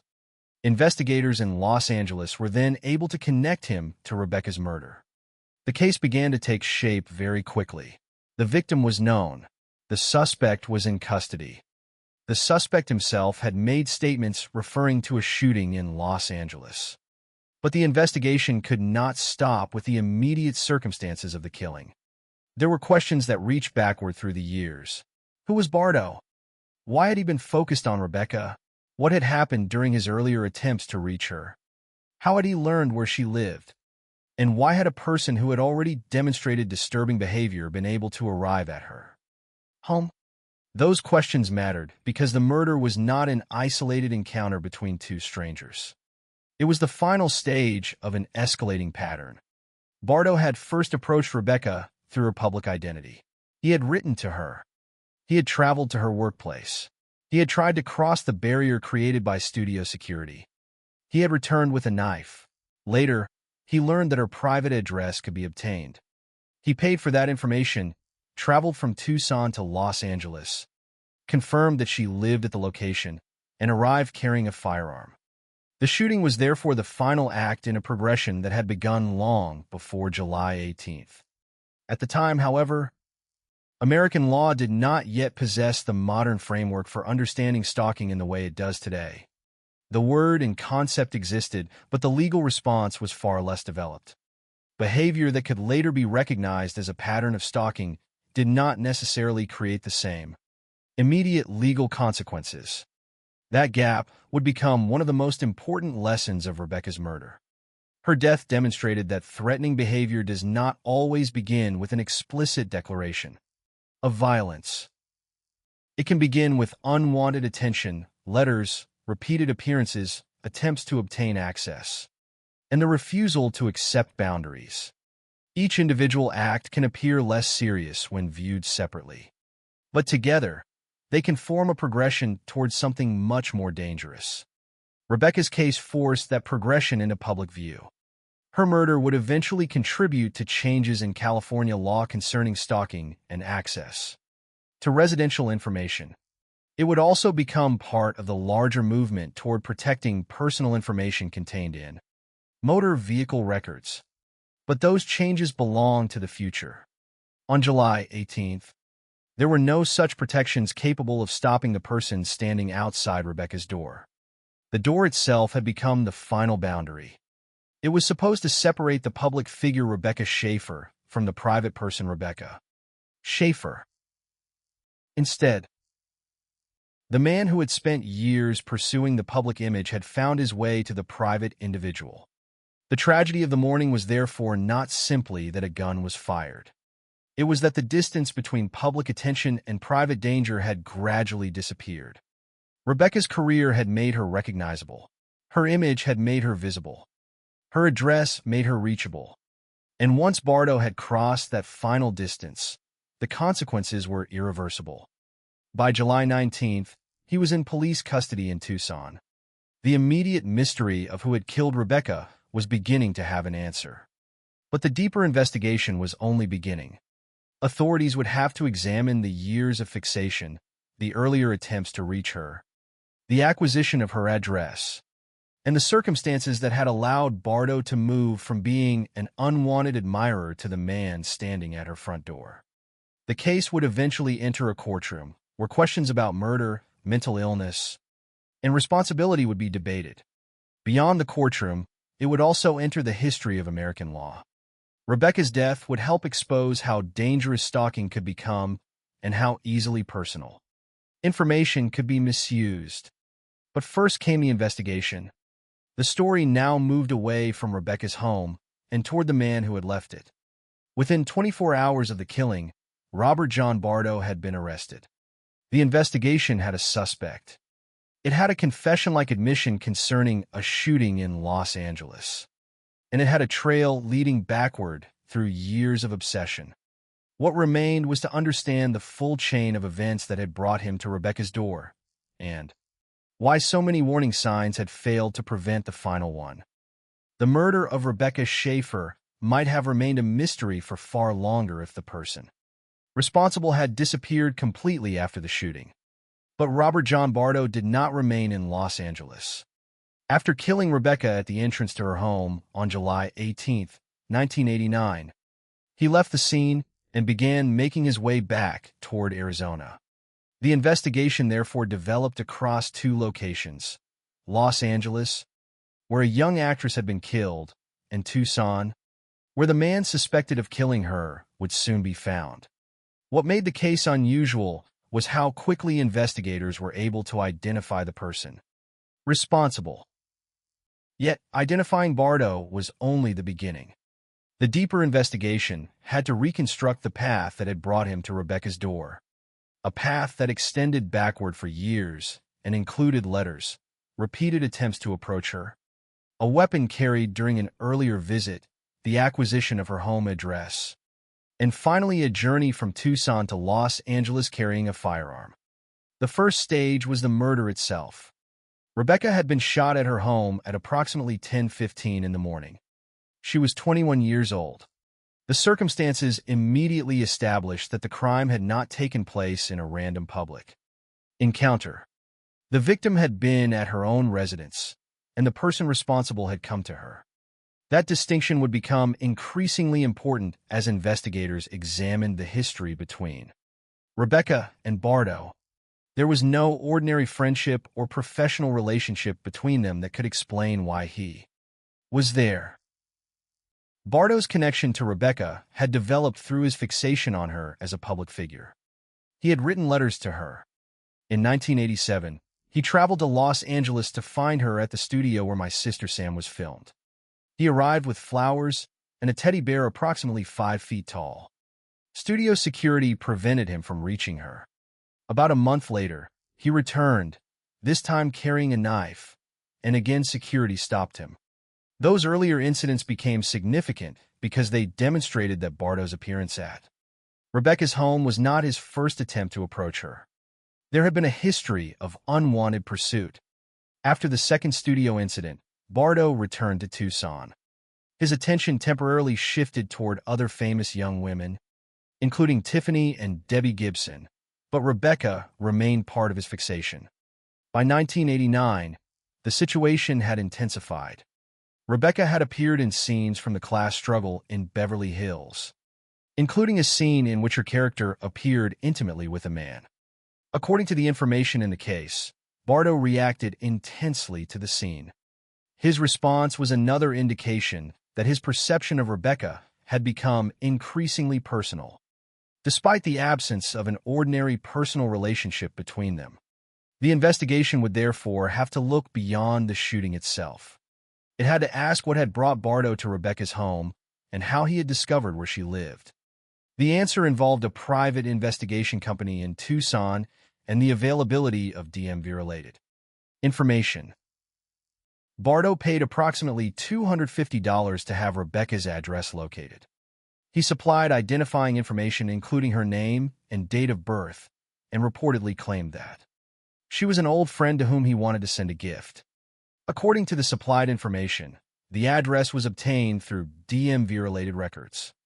In 1989, residential information in those records was not protected in the way it would later become. That fact became one of the most important elements of the case because it explained how Bardo could move from knowing Rebecca as a television actress to knowing the location of her home. The investigation thus exposed two separate elements that had converged. One was personal, Bardo's fixation and his repeated attempts to reach Rebecca. The other was institutional, the availability of information that allowed him to locate her. Neither element alone explains the entire tragedy. Bardo was responsible for the murder, but the circumstances surrounding the acquisition of the address revealed a vulnerability that lawmakers would later address. After obtaining the address, Bardo traveled from Tucson to Los Angeles by Greyhound bus on July 18th. He carried a Ruger GP 100.357 which, according to the information supplied for this case, he had obtained with the assistance of his brother. After reaching Los Angeles, he went to the area where Rebecca lived. He was reportedly able to ask people nearby and confirm that she lived at the address he had obtained. He then went to her home. Around 10:15 in the morning, Rebecca opened the door. Bardo fired the weapon, killing her. Afterward, he left Los Angeles. The investigation soon moved toward Tucson. On July 19th, Bardo appeared there. His behavior attracted attention when people saw him running among traffic on a highway. Police were called, and Tucson officers apprehended him. During questioning, Bardo made statements concerning having shot someone in Los Angeles. Those statements became an important part of the rapid identification of the suspect. Investigators in Los Angeles were able to connect Bardo to Rebecca's killing. The sequence now became clear: a shooting in Los Angeles, a suspect who had left the city, an individual apprehended in Tucson, and statements concerning a shooting in Los Angeles. The investigation no longer had to search for an unknown killer. It had a named suspect whose history with the victim could be examined. But the fact that Bardo was identified quickly did not make the case simple. The investigators had to understand why he had targeted Rebecca.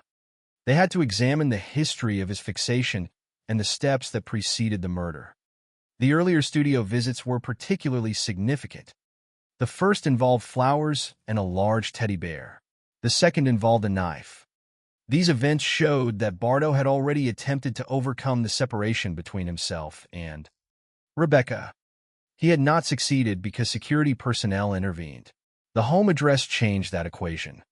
Once he knew where Rebecca lived, he no longer needed permission to enter her professional environment.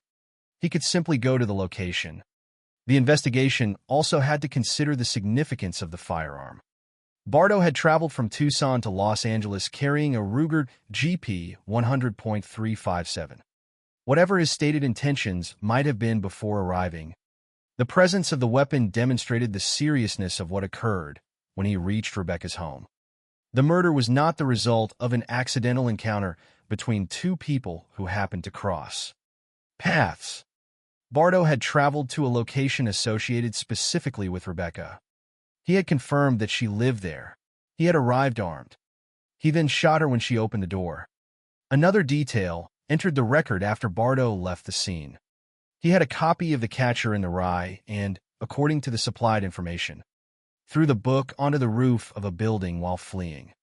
Bardo later denied that the act was intended to imitate Mark David Chapman's killing of John Lennon. The detail became part of the case history, but it did not alter the fundamental investigative picture. The central evidence was the connection between Bardo and Rebecca, the acquisition of her address, his journey to Los Angeles, and his own statements after his arrest concerning a shooting there. The investigation therefore revealed a crime that had been building long before the final confrontation. The murder was the visible endpoint of a process that had begun with attention and letters, continued through repeated attempts at physical access, and eventually turned toward locating Rebecca's private residence. That progression became especially important because, at the time, the legal system did not yet possess the modern understanding of stalking as a potentially escalating form of danger.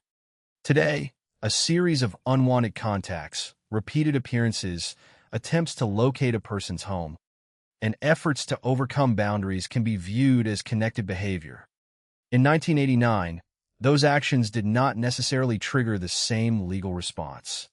Rebecca's case helped expose that gap. Once investigators understood how Bardo had found her, the issue extended beyond the immediate crime. How could information identifying the home of a young actress be obtained by a person who had already demonstrated disturbing behavior? Why had there been no effective mechanism preventing that information from being used in this way? Those questions would become central to the aftermath of the case. In the weeks following the murder, attention increasingly turned toward the privacy of DMV records and the need to protect residential addresses. California officials would move to restrict public access to such information. Later, California would adopt an anti-stalking law. And in 1994, the federal government would pass the Driver's Privacy Protection Act. These developments could not change what had happened to Rebecca, but they demonstrated that the investigation had uncovered something larger than one individual's actions. It had exposed a weakness in the way personal information was handled and a weakness in the way escalating pursuit was understood. For investigators, however, the next stage was the courtroom. Robert John Bardo was in custody, and the evidence surrounding his relationship with Rebecca had become part of the case against him. The question would no longer be simply who killed Rebecca Schaefer. It would become a legal question of responsibility. What crime had Bardo committed? What role did his mental condition play? And what punishment should follow? The investigation had begun with a young woman shot at her front door. It had quickly led across state lines to Tucson. And behind the immediate chain of events, it had uncovered years of fixation and a system that had allowed a private address to become accessible. The police had found the man responsible. The next question belonged to the court. By the time Robert John Bardo's case reached court, there was little uncertainty about the central fact of the crime. Rebecca Schaefer had been killed at the entrance to her home on July 18, 1989, and Bardo had been identified as the person responsible. He had been apprehended in Tucson the following day after his behavior attracted attention. And during questioning, he made statements concerning having shot someone in Los Angeles. Investigators were then able to connect him to Rebecca's murder. But a criminal trial is not simply an attempt to establish who committed an act. It must also determine how that act should be understood under the law and what responsibility the accused bears for it. In Bardo's case, that question became especially important because the defense presented evidence concerning his mental condition. The case therefore moved beyond the history of stalking, the acquisition of Rebecca's address, and the events of July 18th. It entered a courtroom where the central issue would become responsibility. Bardo eventually waived his right to a jury trial, meaning that the case was decided by a judge rather than a jury. At the same time, prosecutors agreed not to seek the death penalty. These decisions shaped the legal proceedings that followed. The trial would therefore not involve a jury deciding whether Bardo was guilty. Instead, the judge would evaluate the evidence and determine the appropriate legal conclusions. The defense sought to place Bardo's mental state at the center of the case. A psychiatrist testified concerning schizophrenia and its relationship to Bardo's behavior. According to the information provided, the defense argued that his mental condition was connected to the killing. This was a significant issue because the question was not simply whether Bardo had behaved in an irrational or disturbing way. The court had to determine whether his mental condition was sufficient to affect his criminal responsibility for what he had done. The distinction is important. A person can suffer from a serious mental disorder and still be held legally responsible for a crime. The existence of a psychiatric diagnosis does not automatically determine the legal outcome. The court must consider the relationship between the condition and the specific criminal act under the applicable legal standards. In Bardo's case, the defense presented psychiatric evidence, but the judge ultimately did not accept the argument as sufficient to eliminate his criminal responsibility. The court therefore continued toward a finding of guilt. The prosecution's case rested within a broader sequence of facts that had already become clear. During the investigation, Bardo had developed an obsession with Rebecca Schaefer. He had written to her. He had traveled to Los Angeles in 1987 in an attempt to meet her at the studio where My Sister Sam was filmed. On that first occasion, he brought flowers and a large teddy bear, but security personnel prevented him from reaching her. Approximately 1 month later, he returned, this time carrying a knife. Again, he was stopped. Those earlier encounters demonstrated that Bardo's pursuit of Rebecca had not begun on the day she was killed. They established a history of repeated attempts to overcome boundaries separating him from her.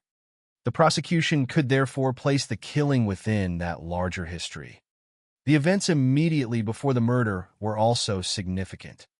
Bardo had obtained Rebecca's home address by paying approximately $250 to a private investigation company in Tucson. According to the supplied information, the address was located through DMV-related records. Bardo had provided identifying information about Rebecca and reportedly claimed that she was an old friend to whom he wanted to send a gift. Once he obtained the address, he traveled from Tucson to Los Angeles by Greyhound bus. He carried a Ruger GP 100.357, which he had obtained with the assistance of his brother. According to the supplied information, after arriving in Los Angeles, he went to the area where Rebecca lived and reportedly asked people nearby to confirm that she actually lived at the address. He then went to her home. Around 10:15 that morning, Rebecca opened the door. Bardo shot her. She died at the age of 21. These facts were not simply details surrounding the murder. They were relevant to the legal characterization of the killing. The prosecution ultimately secured a conviction for first-degree murder, with a special circumstance involving lying in wait. The concept of lying in wait was particularly important because it addressed the circumstances surrounding the killing. Bardo had not encountered Rebecca accidentally on a street or in a public place. He had deliberately traveled to the location where she lived after obtaining her address. He had confirmed that she lived there. He went to her home, and the killing occurred when she opened the door. The court's finding therefore reflected the conclusion that the circumstances supported the special circumstance of lying in wait. On October 29, 1991, Robert John Bardo was convicted of first-degree murder. The verdict represented the legal conclusion that his mental condition did not remove his criminal responsibility for Rebecca's death. The defense had introduced psychiatric evidence, but the judge did not find it sufficient to prevent a finding of responsibility. The case then moved to sentencing. On December 20th, 1991, Bardo was sentenced to life imprisonment without the possibility of parole. The sentence meant that he would remain in prison for the rest of his life, rather than eventually becoming eligible for release through parole. For Rebecca's family, friends, and those who had followed the case, the sentence brought a legal conclusion to the prosecution, but it could not provide an equivalent conclusion to the human loss. Rebecca had been 21 years old. Her career had been developing. She had been working toward opportunities beyond my sister Sam. The case had taken her from the future she was building and transformed her into the victim at the center of a landmark criminal prosecution. The courtroom could determine Bardo's legal responsibility, but it could not restore the life that had been taken. The trial also left another question hanging over the case, one that extended beyond the guilt or innocence of a single defendant. How had the situation been allowed to progress this far?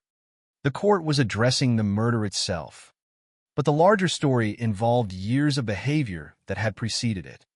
Bardo had sent letters. He had attempted to reach Rebecca at her workplace. He had returned with a knife. He had learned that her address could be obtained. He had paid for the information. He had traveled across state lines. He had arrived at her home carrying a firearm. The murder was the final point in that progression. Yet the legal system of the late 1980s had not possessed the same modern framework for dealing with stalking that exists today. That absence would become one of the most important lessons of the case. Rebecca's murder helped demonstrate that stalking should not be understood merely as an irritating form of unwanted attention. Repeated contact and persistent attempts to gain access can form an escalating pattern. The tragedy was that the ultimate danger became visible only after the worst possible outcome had already occurred. The legal proceedings against Bardo, therefore, had two different dimensions. One concerned the individual defendant and his responsibility for killing Rebecca. The other concerned the larger society in which the crime had taken place. The first question received an answer in court: first-degree murder, with the special circumstance of lying in wait, followed by life imprisonment without parole. The second question could not be resolved through a single verdict. It required changes outside the courtroom. California would soon move toward a specific anti-stalking law. Officials would also examine the accessibility of residential information in DMV records. Eventually, federal legislation would restrict the use and disclosure of personal information from state motor vehicle records. These changes were not part of Bardo's sentence. They were part of the broader response to what Rebecca's murder had revealed. The trial established responsibility, but the aftermath would examine vulnerability. It would ask how a person who had already demonstrated obsessive behavior could obtain the private address of his target and use it to reach her home. Bardo's defense had attempted to explain his actions through his mental condition. The judge rejected that explanation as a basis for avoiding criminal responsibility. The conviction therefore remained clear. Bardo was legally responsible for Rebecca's death. But the case did not end with the verdict. In many ways, the courtroom marked the beginning of a larger national conversation. Rebecca's murder forced attention toward the relationship between celebrity, privacy, stalking, and personal information. Her case became one of the most frequently cited examples of the danger posed when an obsessed individual can move from public admiration to private access. The legal system had determined what Bardo had done and how he would be punished. What remained was the question of what could be changed so that another person would not become vulnerable in the same way. That question would lead directly beyond the courtroom and into the laws governing stalking and personal information. Robert John Bardo had received his sentence, but the story of Rebecca Schaefer was not finished. Her death had exposed weaknesses that could not be corrected by imprisoning one man. The next chapter would concern what happened after the trial, the legal reforms, the protection of DMV information, the changing understanding of stalking, and the legacy of a 21-year-old actress whose murder helped change American law. The conviction of Robert John Bardo brought a legal conclusion to the prosecution for Rebecca Schaefer's murder. But it did not bring an end to the questions raised by her death. On October 29, 1991, Bardo was convicted of first-degree murder, with the special circumstance of lying in wait. On December 20th of that year, he was sentenced to life imprisonment without the possibility of parole. The court had established his criminal responsibility. The legal system had answered the immediate question of what should happen to the man who killed Rebecca. But the larger questions remained. How had an obsessive admirer been able to move from letters to repeated attempts at physical contact? And finally to Rebecca's home? How had he learned where she lived? And why had the law of the time provided so few mechanisms for recognizing the progression before it? Ended in murder? These questions would make Rebecca's case significant far beyond the courtroom. Her death became part of a broader transformation in the way stalking was understood in the United States. It also exposed the danger of allowing personal information, particularly residential information, to become accessible to someone whose intentions were harmful. In 1989, the concept of stalking did not have the same legal framework that exists today. The behavior was there. The warning signs were there. But the legal response was still developing. Bardo had written to Rebecca. He had traveled to Los Angeles in 1987 in an attempt to meet her at the studio where My Sister Sam was filmed. Security personnel had stopped him. Approximately a month later, he returned, this time carrying a knife, and again was prevented from reaching her. Later, he sought her home address through a private investigation company. He paid approximately $250 for the information, and according to the supplied account, the address was obtained through DMV-related records. He then traveled from Tucson to Los Angeles and went to the place where Rebecca lived. By the time these events were viewed together, they formed a clear sequence. But in the legal environment of the late 1980s, that sequence did not have the same recognition it would later receive. The word stalking would eventually become associated with a specific category of threatening and intrusive behavior. But Rebecca's murder helped demonstrate why that development was necessary. The danger of stalking is not necessarily contained within any single act. A letter may not appear dangerous by itself. An unwanted appearance at a workplace may be treated as an isolated incident. A second attempt may seem like another isolated event. Searching for an address may appear to be merely an invasion of privacy. But when these actions are connected, They can represent an escalating pursuit of a particular person. Rebecca's case showed what could happen when that escalation was not stopped before it reached the victim's home. One of the most important consequences involved the information that had allowed Bardo to locate Rebecca. After the murder, authorities examined how he had obtained her address. The investigation showed the significance of DMV records and the availability of residential information. In August 1989, California Governor George Deukmejian moved to restrict public access to home addresses after the investigation indicated that Rebecca's address had been obtained through the DMV system. This was a direct response to a vulnerability exposed by the case. The issue was not that motor vehicle records had been created for dangerous purposes.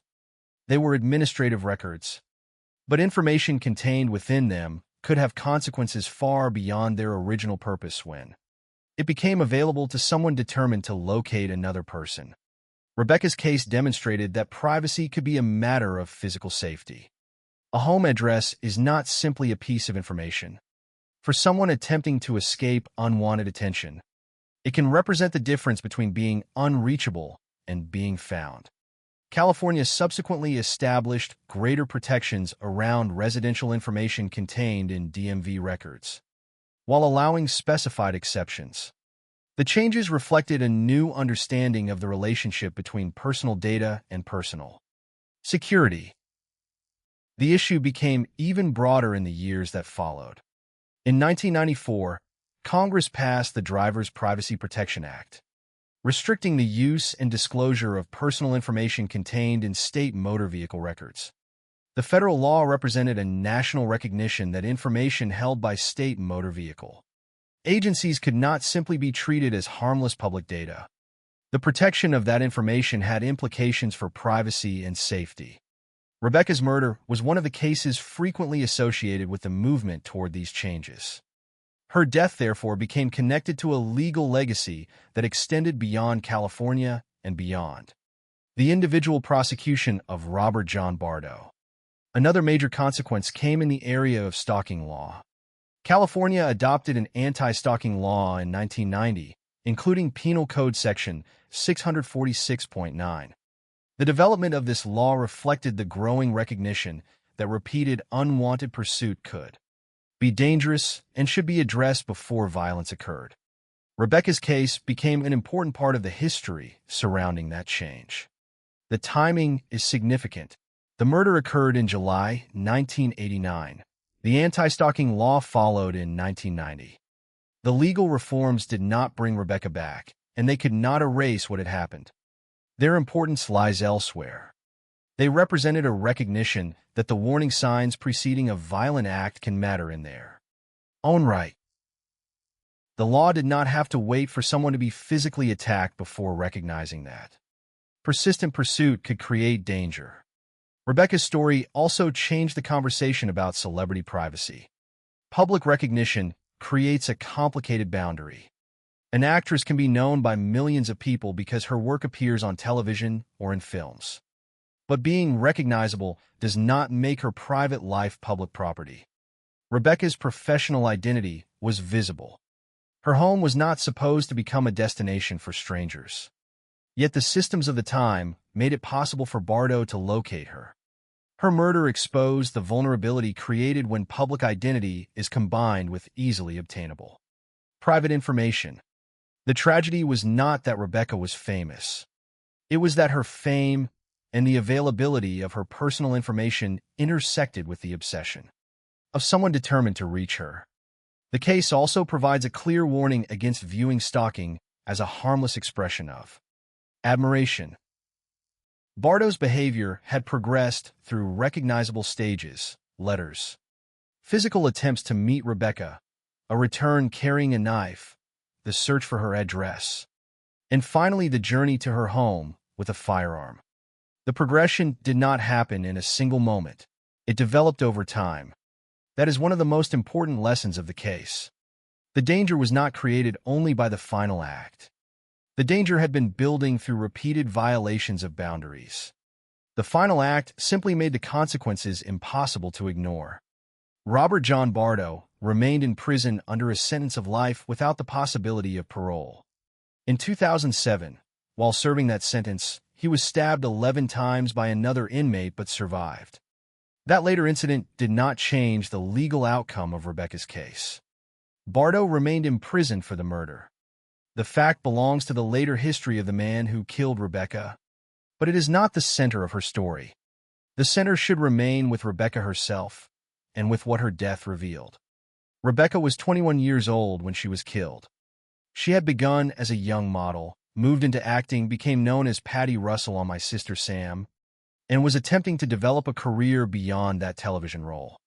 She was pursuing new professional opportunities. On the morning she died, she was waiting for a script connected to an audition for The Godfather Part 3. Her future was still unfolding. The murder ended that future before it could develop. It is easy, when discussing a famous crime, to allow the name of the perpetrator to dominate the narrative. But the lasting importance of Rebecca's case does not come from Robert John Bardo's notoriety. It comes from Rebecca's life, the circumstances of her death, and the changes that followed. Her name became associated with the recognition that stalking could escalate into lethal violence. Her case helped expose the risks created when personal information could be obtained too easily. And it contributed to reforms that sought to make residential information less accessible and to give stalking a clearer place within criminal law. The most haunting aspect of the case is therefore not simply that Bardo found Rebecca. It is how many steps had to occur before he reached her. He had to become fixated on her. He had to attempt to reach her at the studio. He had to return after being stopped. He had to discover that her address could be obtained. He had to pay for that information. He had to travel from Tucson to Los Angeles. He had to locate the place where she lived and confirm that she was there. Only then did he reach the door. Every step brought him closer to the private life of a person who had never invited him into it. Rebecca's death demonstrated that the distinction between public and private cannot exist only as in idea. It must be protected by people, institutions, and laws. When those protections are weak, information that appears ordinary can become dangerous. A name, a date of birth, an address, each may seem harmless in isolation. Together, in the hands of someone determined to pursue another person, they could become a path to that person's home. The laws that followed could not change Rebecca's fate. They could, however, acknowledge the lesson her death had made impossible to ignore. California's anti-stalking law and later federal restrictions on DMV information reflected a society beginning to understand that privacy is not merely about secrecy. Sometimes privacy is about safety. Rebecca Schaefer's story ultimately remains a story of a young woman whose life was cut short, but also of a legal system forced to confront dangers it had not adequately recognized. Her murder changed the conversation surrounding stalking and personal information. It demonstrated the need to take repeated unwanted pursuits seriously, and it showed why private residential information can carry consequences far beyond the administrative systems that store it. The final image of the case is therefore not Robert John Bardo. It is the boundary he crossed. Rebecca's front door should have represented the point at which the public world ended and her private life began. Instead, on July 18, 1989, it became the place where years of unwanted pursuit ended in violence. Rebecca was 21. Her career was still beginning. Her future was still open. And although nothing can restore the life that was taken from her, the laws and protections that emerged afterward ensured that her death would not disappear into the past without consequence. Her name became part of the history of stalking law and privacy protection in America, a reminder that behind every address is a person, behind every public image is a private life, and behind every pattern of unwanted pursuit there may be a danger that must be recognized before it reaches the door. The conviction of Robert John Bardo and the legal reforms that followed did not erase the central tragedy of the case. Rebecca Schaefer was still 21 years old when her life ended at the door of her home. She was still a young actress whose career was developing, Still someone who had professional ambitions beyond the role that had made her recognizable. And still someone who had no ordinary personal relationship with the man who ultimately killed her. Yet the significance of her case continued to grow after the courtroom proceedings were finished. Rebecca's murder became a reference point in discussions about stalking, celebrity privacy, personal information, and the responsibility of institutions to recognize danger before it becomes irreversible. To understand that legacy, it is necessary to look again at the sequence that preceded the shooting. Nothing about Bardo's pursuit appeared suddenly on the morning of July 18, 1989. His fixation had existed for years. He had developed an interest in famous young women, and eventually Rebecca Schaefer became one of the people at the center of his attention. He wrote letters to her. He wanted to meet her. In 1987, he traveled from Tucson to Los Angeles and went to the studio associated with My Sister Sam. He brought flowers and a teddy bear approximately 5 feet tall. Security personnel stopped him before he could reach Rebecca. At that point, the barrier between the admirer and the actress was still physical and visible. There were people whose responsibility included keeping unwanted visitors away from the performer. But approximately 1 month later, Bardo returned. This time, according to the information provided, he carried a knife. Again, he was prevented from reaching her. These incidents are important because they demonstrate that Bardo's pursuit did not depend on a single misunderstanding. He had already been denied access and nevertheless returned. The pattern continued to develop. For a period, his attention shifted toward other famous women, including singers Tiffany and Debbie Gibson, but Rebecca remained part of his fixation. In 1989, his reaction to Rebecca's appearance in scenes from the class struggle in Beverly Hills became another turning point. The film contained a scene in which Rebecca's character appeared intimately with a man. To an ordinary viewer, the scene was part of a fictional production, but Bardo reacted intensely. The supplied information indicates that he viewed the scene in a deeply personal way, interpreting Rebecca's professional work through the distorted expectations he had developed around her. This distinction between reality and fantasy is essential to the case. Rebecca's profession required her to portray characters. The people watching those performances were seeing an actress at work. Bardo, however, had constructed an idea of Rebecca that went beyond what he could actually know about her. The danger emerged when that imagined relationship began to dictate his behavior toward the real person. His reaction to the film did not create the obsession, but it became part of the escalation that eventually led to violence. Another case had also entered his thinking: the 1982 attack on actress Teresa Saldana. Her attacker, Arthur Richard Jackson, had used a private investigator to locate her address. Bardo knew about the case. The information showed him that a public figure's private residence could be located through investigative means. That knowledge became relevant when he decided to find Rebecca. He hired a private investigation company in Tucson and paid approximately $250. He provided Rebecca's name and date of birth and reportedly claimed that she was an old friend to whom he wanted to send a gift. According to the supplied information, her address was obtained through DMV-related records. This detail became one of the most consequential facts in the entire investigation. Rebecca's home address was not something Bardo discovered by chance. He deliberately sought it out. He paid for information that allowed him to locate her. And the information was connected to a government-maintained system that, at the time, did not provide the same level of protection for residential addresses that would later exist. This exposed an uncomfortable reality. Privacy can sometimes be a matter of physical safety. The address of a person is not merely a number or a line in a database. It identifies a place where that person can be found. In most circumstances, people assume that their home provides a degree of separation from strangers.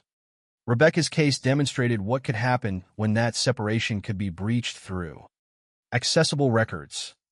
On July 18th, Bardo traveled from Tucson to Los Angeles by Greyhound bus. He carried a Ruger GP 100.357, reportedly obtained with the assistance of his brother. After reaching the city, he went to the area where Rebecca lived and was reportedly able to ask people nearby to confirm that she actually lived at the address he had obtained. Then he went to her home. Around 10:15 in the morning, Rebecca opened the door. She was waiting for a script related to an audition for The Godfather Part 3. The details make the moment especially painful because there was nothing extraordinary about what Rebecca was doing. She was at home, waiting for professional material connected with her career. Her life was still oriented toward the future. Bardo's life, by contrast, had become centered on reaching her. When Rebecca opened the door, he shot her. She was killed at 21. Afterward, Bardo left the scene and eventually returned to Tucson. The following day, people saw him running among traffic on a highway and contacted police. Tucson officers arrested him. During questioning, he made statements concerning having shot someone in Los Angeles. Investigators connected him to Rebecca's murder. The speed with which the suspect was identified did not diminish the seriousness of the questions surrounding the case. The investigation had to look beyond the final act and examine the chain that had led to it. The more that chain became visible, the clearer it became that the danger had existed before the gunshot. That realization helped change the way stalking was discussed. Today, persistent unwanted contact, repeated attempts to gain access, efforts to locate a person's home, and escalating behavior can be recognized as parts of a potentially dangerous pattern. In the late 1980s, the legal system did not have the same framework. California's anti-stalking law, Penal Code Section 646.9, was enacted in 1990. After Rebecca's death, the timing gave the case lasting significance. Her murder had demonstrated why behavior that might previously have been treated as harassment or unwanted attention could require a more serious legal response. The law could not protect Rebecca retroactively, but it represented a change in understanding. Persistent pursuit could be dangerous even before physical violence occurred. The other major lesson concerned personal information. In August 1989, California Governor George Deukmejian requested restrictions on public access to home addresses after the investigation showed that Rebecca's address had been obtained through the DMV system. California subsequently strengthened the confidentiality of residential information in DMV records, subject to specified exceptions. In 1994, Congress passed the Driver's Privacy Protection Act, limiting the use and disclosure of personal information from state motor vehicle records. Rebecca's case became closely associated with the movement toward those protections. The significance of these reforms was not simply bureaucratic. They reflected a new understanding of what personal data could mean. Information that appears harmless when viewed as an administrative record can become dangerous when used by someone who intends to locate another person. The case therefore connected two issues that had previously been treated separately: stalking and privacy. Stalking creates danger through pursuit. Personal information can make that pursuit easier. When the two intersect, a person who is trying to remain physically separate from an obsessed individual may lose the ability to control that separation. Rebecca's murder showed that this was not merely a theoretical risk. Her home was found. The person seeking her found it. He traveled to it, and she was killed there. The courtroom ultimately established Bardo's responsibility. On October 29, 1991, he was convicted of first-degree murder, with the special circumstance of lying in wait. The defense had presented psychiatric evidence, including testimony concerning schizophrenia, but the judge did not accept that evidence as sufficient to remove criminal responsibility. On December 20, 1991, Bardo received a sentence of life imprisonment without the possibility of parole. The legal case therefore ended with a permanent sentence, but Rebecca's broader story continued. In 2007, while serving his sentence, Bardo was stabbed 11 times by another inmate and survived. That incident became another detail in his prison history, but it does not alter the essential story of Rebecca. The lasting significance of the case belongs not to what happened to Bardo in prison, but to what happened to Rebecca and what society learned from it. Her murder demonstrated that celebrity does not eliminate the right to privacy. It showed that admiration can become dangerous when the admirer believes that the person being admired owes them access, attention, or emotional loyalty. Most importantly, it demonstrated that stalking should not be measured only by the final act of violence. By the time a weapon is used, the opportunity to intervene may already have disappeared. The warning signs can exist much earlier. Letters can become repeated contact. Repeated contact can become physical pursuit. Physical pursuit can become attempts to locate a home. And once the private address is known, the victim's physical separation from the stalker can become dangerously fragile. Rebecca's case forced that progression into public consciousness. It also changed the meaning of a simple address.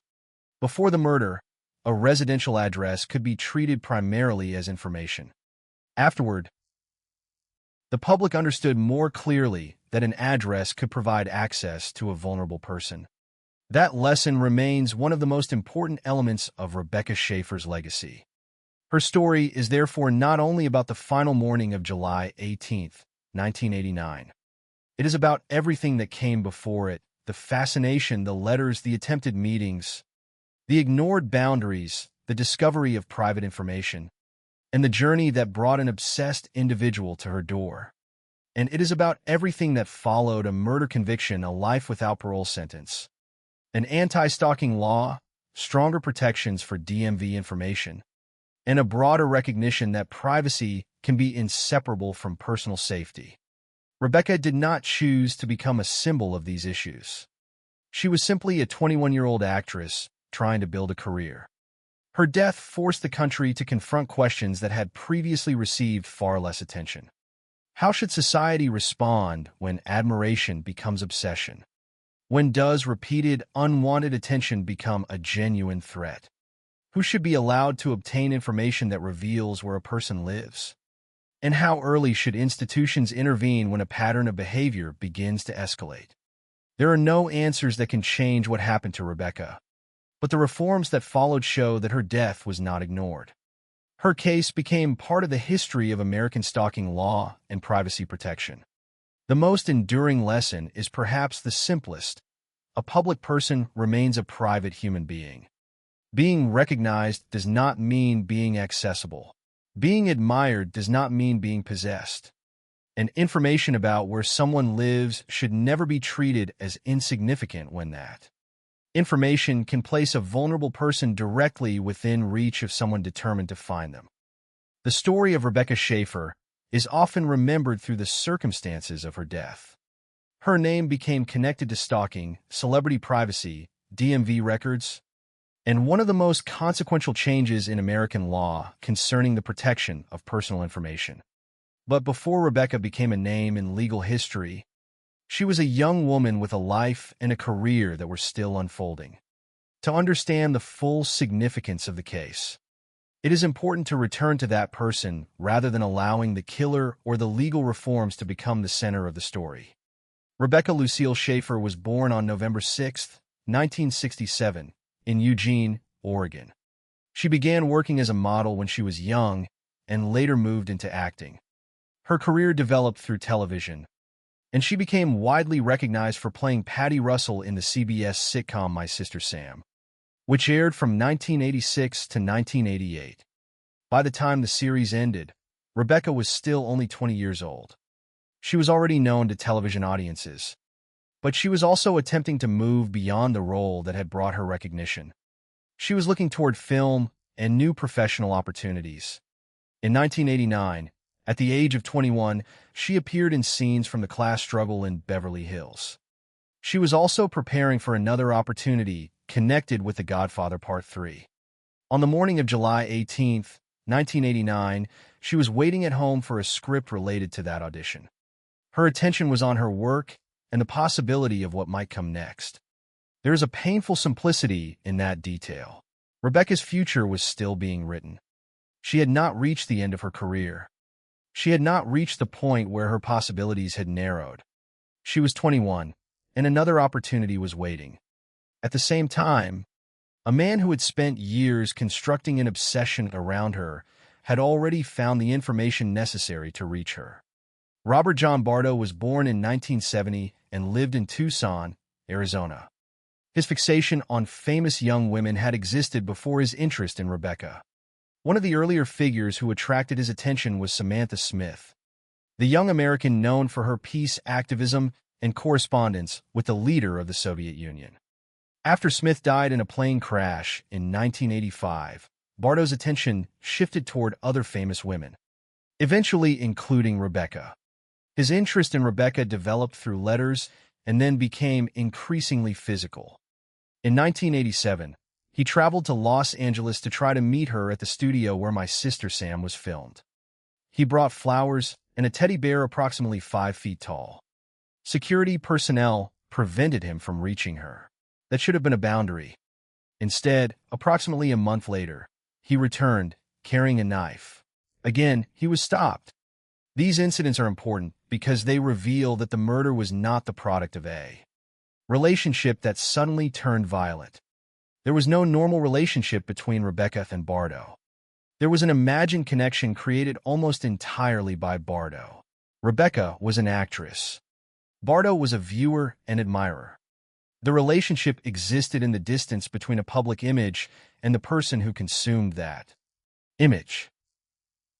That distance became increasingly dangerous when Bardo began treating his expectations of Rebecca as though they were obligations she had violated. In 1989, Rebecca appeared in scenes from the class struggle in Beverly Hills. The film included a scene in which her character appeared intimately with a man.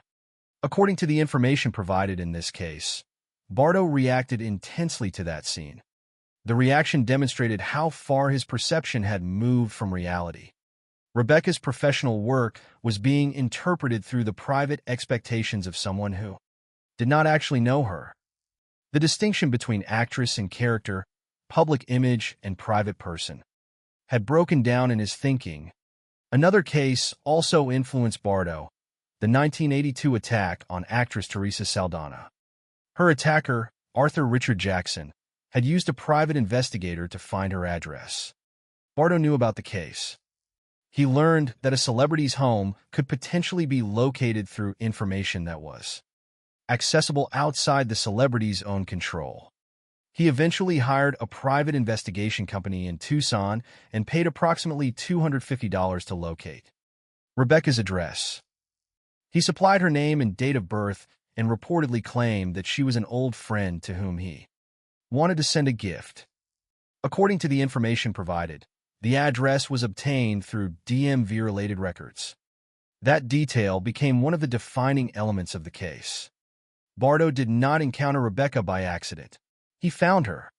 He obtained information identifying where she lived, traveled from Tucson to Los Angeles, and confirmed the location before going to her home. On July 18, 1989, he arrived in Los Angeles by Greyhound bus. He carried a Ruger GP 100.357, reportedly obtained with the assistance of his brother. After reaching the area where Rebecca lived, he asked people nearby to confirm that she was at the address. Around 10:15 that morning, Rebecca opened the door. Bardo fired the weapon. Rebecca was killed at her own home. She was 21 years old. After the shooting, Bardo left Los Angeles and returned toward Arizona. He carried a copy of The Catcher in the Rye and, according to the supplied information, threw it onto the roof of a building while fleeing. Bardo later denied that this was intended to imitate Mark David Chapman's killing of John Lennon. The following day, July 19th, Bardo was in Tucson. People saw him running among traffic on a highway and contacted police. Tucson officers arrested him. During questioning, he made statements concerning having shot someone in Los Angeles. Investigators connected him to Rebecca's murder. The immediate question of who had killed Rebecca was therefore answered quickly. But the larger investigation revealed something more disturbing. The killing was the final stage of a long pursuit. Bardo had already demonstrated his determination to reach Rebecca. The system had not yet developed the legal tools necessary to treat that pattern as the escalating threat it could become. His ability to obtain her address also exposed another vulnerability. Information held in DMV records could reveal where a person lived. In Rebecca's case, that information was used by someone who had already demonstrated obsessive behavior. After the murder, California officials responded. In August 1989, Governor George Deukmejian called for restrictions on public access to home addresses after the investigation showed that Rebecca's address had been obtained through the DMV system. California subsequently strengthened the confidentiality of residential information in DMV records, with specified exceptions. In 1990, California adopted an anti-stalking law, including Penal Code Section 646.9. The law represented a major shift in recognizing stalking as conduct that could require legal intervention. In 1994, Congress passed the Driver's Privacy Protection Act, restricting the use and disclosure of personal information from state motor vehicle records. Rebecca's murder became closely associated with the movement toward these reforms. The courtroom provided another conclusion. Bardo waived his right to a jury trial, and prosecutors agreed not to seek the death penalty. The defense presented psychiatric evidence, including testimony concerning schizophrenia and its relationship to his behavior. The judge did not accept the mental health argument as sufficient to remove criminal responsibility. On October 29, 1991, Bardo was convicted of first-degree murder, with the special circumstance of lying in wait. On December 20, 1991, he was sentenced to life imprisonment without the possibility of parole. His legal fate was settled. Rebecca's future was not. That difference is at the heart of the case. The murderer received a sentence. The victim received a legacy she never asked for. Her death became associated with changes in laws and policies designed to prevent similar circumstances. Yet those reforms should not overshadow the person they were meant to protect. Rebecca was not simply the catalyst for a stalking statute or a privacy law. She was a daughter, a young actress, a former model, and a 21-year-old woman pursuing the next stage of her career. Her story should begin there and end there, not with the notoriety of the man who killed her. Robert John Bardo remains imprisoned under a sentence of life without parole. In 2007, he was stabbed 11 times by another inmate and survived. That event belongs to the later history of the perpetrator, but it does not change the essential meaning of Rebecca's story. What matters is that a young woman lost her life because an obsessive individual refused to recognize the boundary between admiration and access. Her public career made her visible, but visibility did not make her private life available. Her address was information, but information became a means of physical access. Her death revealed that stalking could progress from letters and unwanted appearances to a fatal encounter at a victim's own home. The legacy of Rebecca Schaefer is therefore larger than the crime itself. Her case helped change how stalking was understood. It helped expose the dangers of unrestricted access to residential information. It contributed to changes in California law and later federal protection of DMV data. But perhaps the simplest lesson is also the most enduring. A person does not surrender the right to privacy by becoming famous. An actress can be recognized without being personally accessible. An admirer can appreciate someone's work without claiming ownership of the person behind it. And a private home should remain a place of safety, not a destination that can be reached simply because a determined stranger has found an address. Rebecca's life ended at 21. But the consequences of her case continued long after July 18, 1989. Her name became part of the history of stalking law and privacy protection in America. The laws that followed cannot restore the future she lost, but they represent an acknowledgement of what her death revealed. Danger can develop gradually. Privacy can be essential to safety, and warning signs that appear insignificant when viewed separately can become unmistakable when seen as a pattern. The story of Rebecca Schaefer is ultimately not a story about fame. It is a story about boundaries and what can happen when someone refuses to respect them. Her life was more than the tragedy that ended it, and her legacy is more than the crime committed against her. she remains a reminder that behind every public image is a private human being. And behind every piece of personal information may be a life that depends upon keeping it protected.